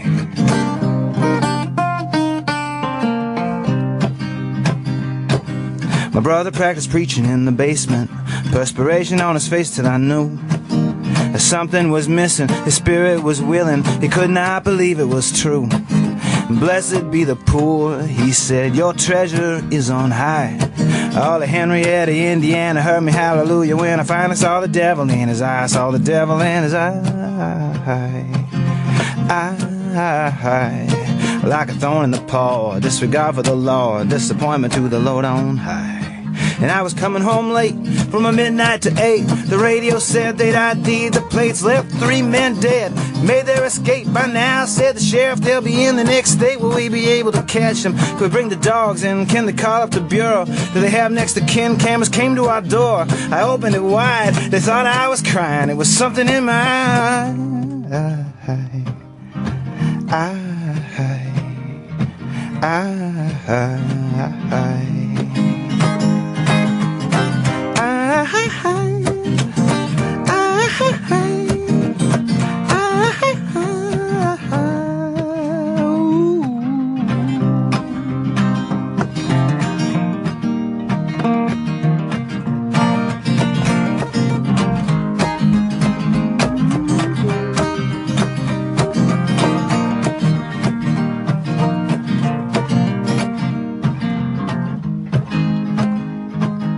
At night I leave a bottle on the table, the Bible open to the Sermon on the Mount. Blessed be the poor of Henrietta, Indiana, but happy are the ones that get out. I think I'll ride over to Putney, the store will be open till 12. The empty parking lot, the lights, the lonely kid, the register, I see it all clear as a bell. I got a devil in my eye, like a thorn in the paw, disregard for the law, disappointment to the Lord on high.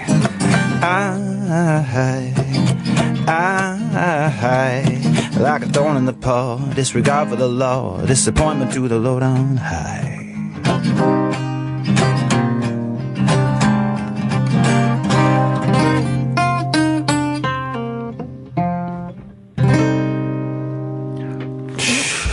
Not bad. Yeah, you could write.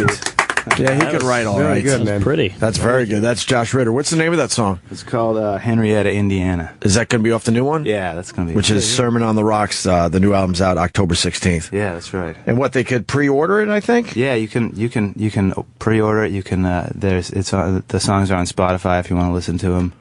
It's going to be fun. And you need the money, so you need your fans to buy the damn thing. Let's be honest with each other. Yeah. Don't fucking download it for free. You're killing the new artists. Only a few dollars. Only a few bucks. Put it in Josh Ritter's pocket, right? That's right. What's your book about? By the way, you wrote a book. It's about this guy who comes home from the First World War, and he has a baby and it's about him and this baby and this horse escaping a wildfire.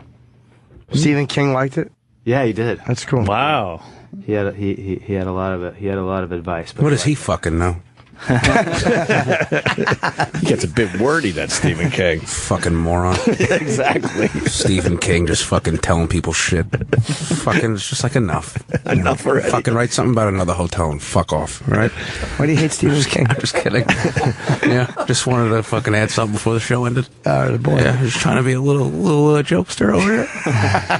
Josh, you studied neuroscience in college. So I tried. When did you say, all right, enough of that, and just, decide to go with the music? Week 1. It was about then, yeah.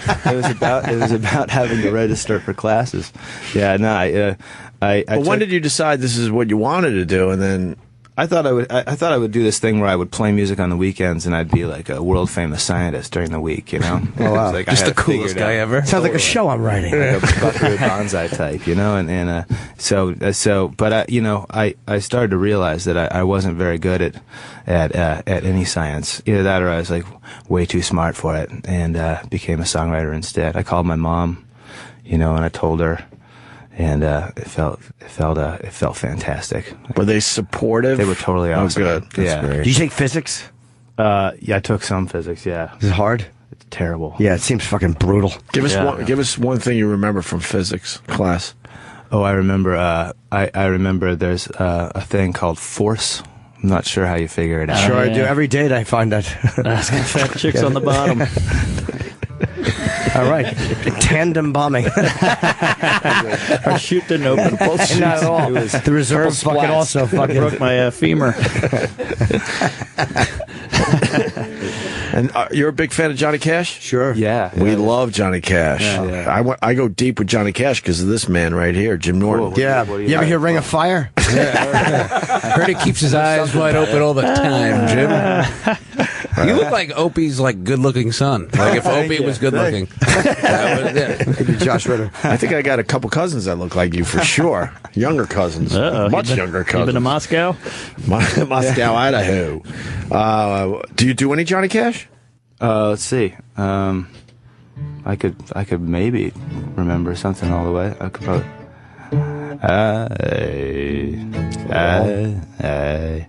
I hear that train coming, rolling around the bend.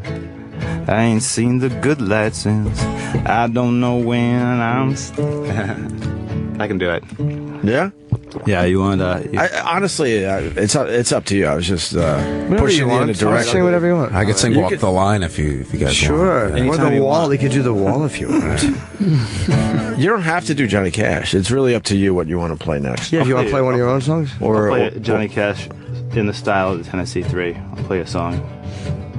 This is one of mine.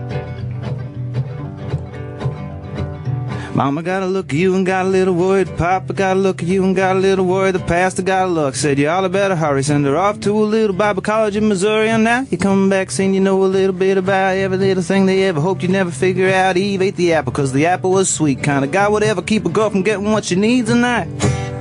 Getting ready to get down. Getting ready to get down. Getting ready to get down. Now people cross the street when you walk in their direction, talk between the teeth and throw in epithets, and the doctor thinks the devil must have got you by your senses. But to live the way you please doesn't sound like possession. It's 4 long years studying the Bible, infidels, Jezebel, Salomes and Delilahs. Back off the bus in your own hometown. Say you didn't like me then, you probably won't like me now. But I'm getting ready to get down. Getting ready to get down. Getting ready to get down.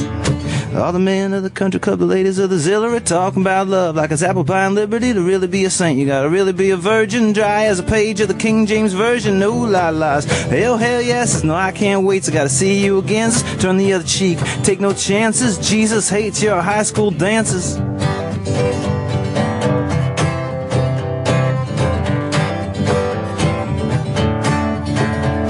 Hates them.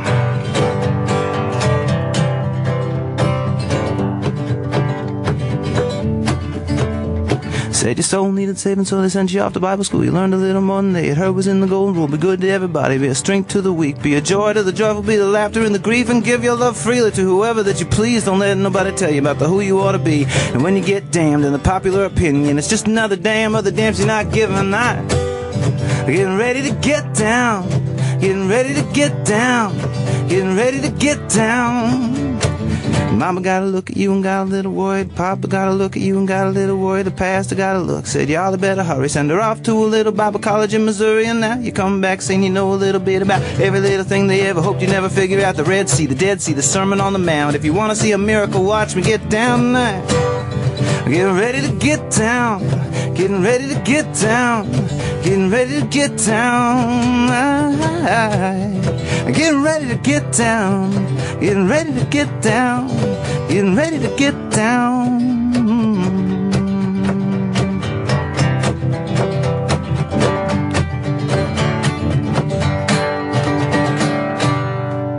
Yeah, right on. Yeah. Awesome. Love it. Josh Ritter, new CD or download, whatever the hell the kids call it these days. Sermon on the Rocks, new album out October 16th. And it's joshritter.com and at Josh Ritter on the old Twitter. Very really good. good, man. Yeah. Thanks a lot. Stuff. Thanks for having me. Fine here. writer, fine voice, fine playing. You got it all there, Josh. See me dance. And you've been around for a while now, huh? Yeah.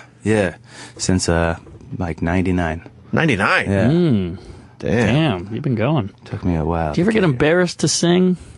I get in front of a bunch of dudes. Oh, I hate it. Yeah. You hate it, right? I can't stand it. Yeah. I couldn't do it. It's too genuine. It's weird sometimes. I'm impressed, you know, Thanks. just letting out that, you know, everything's a joke with me. I could never emote. Thank you. Thanks a lot. No, I'm saying it's bad. No, I'm joking. It's all a joke with you, isn't it? It is. I got you can't a have problem. just a moment, can you, I can't Mark? have a moment. Just one lousy moment with Josh Can't Ritter. say anything real. I All a joke with you. can't even say croissant. You know. Can we get a cover out of you today? Yeah, sure. Let's see. Let's see. What we can do. A nice gasser. Who farted? Who farted? Mark, you farted? Oh, yeah. Yeah. It was a peanut butter smoothie. Oh, those are rough. Whew. Jesus. I'm sorry, Jim. Don't be. That's a That rough is horrific. Don't be. I wouldn't be if I You're just... pushing right toward Roland behind you. It was like, He can take it. That was like that fucking skydiving story told older. Oh, God. Oh, boy, I'm sorry. That is a doozy. Wow. Oh, man. Time to go. The wheels really came off on that one. Oh, man. My mind didn't even let me finish the statement. Oh, boy. Sorry, everybody. Can we get Mike Rowe know what to do? Yeah. Get him in here. Yeah. So I can fucking tell a long story about it. All right, I think it's gone. one of those rats Mike Rowe was talking about when crawling up your ass or something. All right, write a song about it. Wow. Way. All right, I think it's Papa was past. it It's past. You want to take us out, Josh Ritter, with the cover, maybe?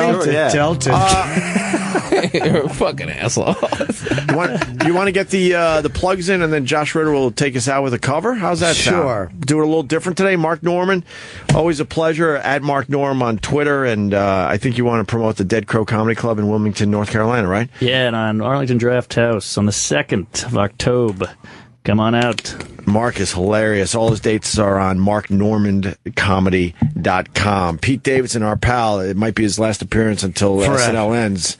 Forever. He's got to go do that SNL thing, Josh Ritter. But we'll see him on the other side, and he's playing Caroline's this weekend, Thursday through Saturday. Good luck, Petey. Yes, thanks. Please come and please leave at 1 p.m. to get there because of the president and the Pope and that other fucking And the jerk UN off that's thing. in town. Why does the president have to? Because he's doing. I mean, haven't I been through enough this month? But does he have to go to that thing every fucking year? Yeah, you know, to say the same shit. He could fucking give me a little break.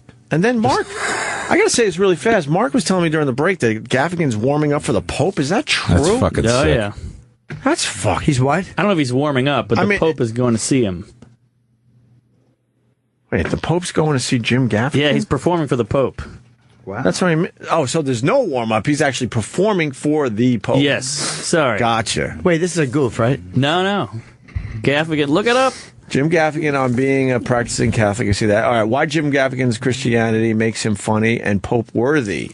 Pope worthy.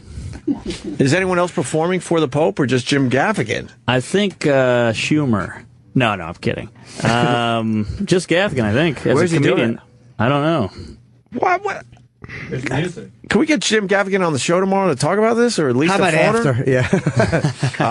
You know what? You're right. Yeah, we know we can't behave, so you're right. You can talk to him after the fact to see how it was. Amazing. That is pretty amazing. Ugh. And then Jimmy is hitting the road. Stand up for the Pope. Can you imagine performing for the Pope? Jesus Christ. Oh, I would eat shit so hard. I would bomb miserably. I'd be like, what's up with your funny hat? Yeah. Right. Is that hat heavy? Hey, at least you don't wear red shoes like the last one. Boy, that Benedict, huh? Is this on? Yeah. All right, I got this. So I'll be in Mill City. I'll be in Michigan Friday and Detroit Saturday. I mean, Minnesota Friday, Detroit Saturday. Is that bulletproof car Mercedes, huh? Yeah, exactly. Like the last one. The Jews, huh? Wow, what's this? Here it is. It says the Catholic comic has been selected to perform for the Pontiff when he visits Philadelphia. This is fucked up, Gaffigan said. I'm going to be doing stand-up comedy for Pope Francis.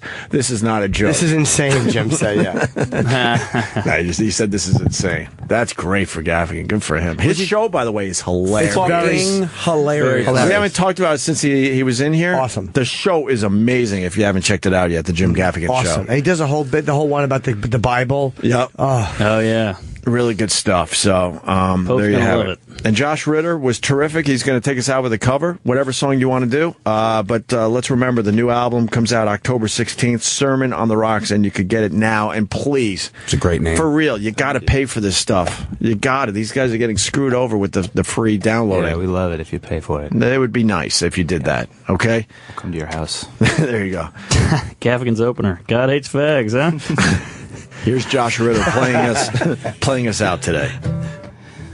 Engine number 9, headed down the railroad line. How much farther back did she get off? The old brown suitcase that she carried, I looked for it everywhere. It just ain't there among the rest, and I'm a little upset. Yes, tell me, engine number 9, coming down the railroad line. She said she'd gone on in Baltimore. 110 miles ain't much difference, but it sure do make a difference. I don't think she loves me anymore. I warned her of the dangers. Don't speak to strangers. Did by chance she find new romance? Warm her lips to kiss her, arms to hold her tighter, stirring new fires inside her. I wish that it was me instead of she who stands beside her. Engine number 9, coming down the railroad line. She said she gone on in Baltimore. 110 miles ain't much distance, but it sure do make a difference. I don't think she loves me anymore. Hey, I don't think she loves me anymore.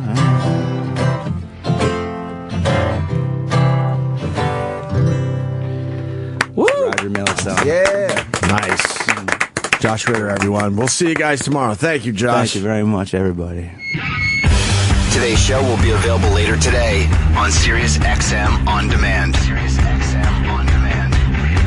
An encore presentation is coming up next.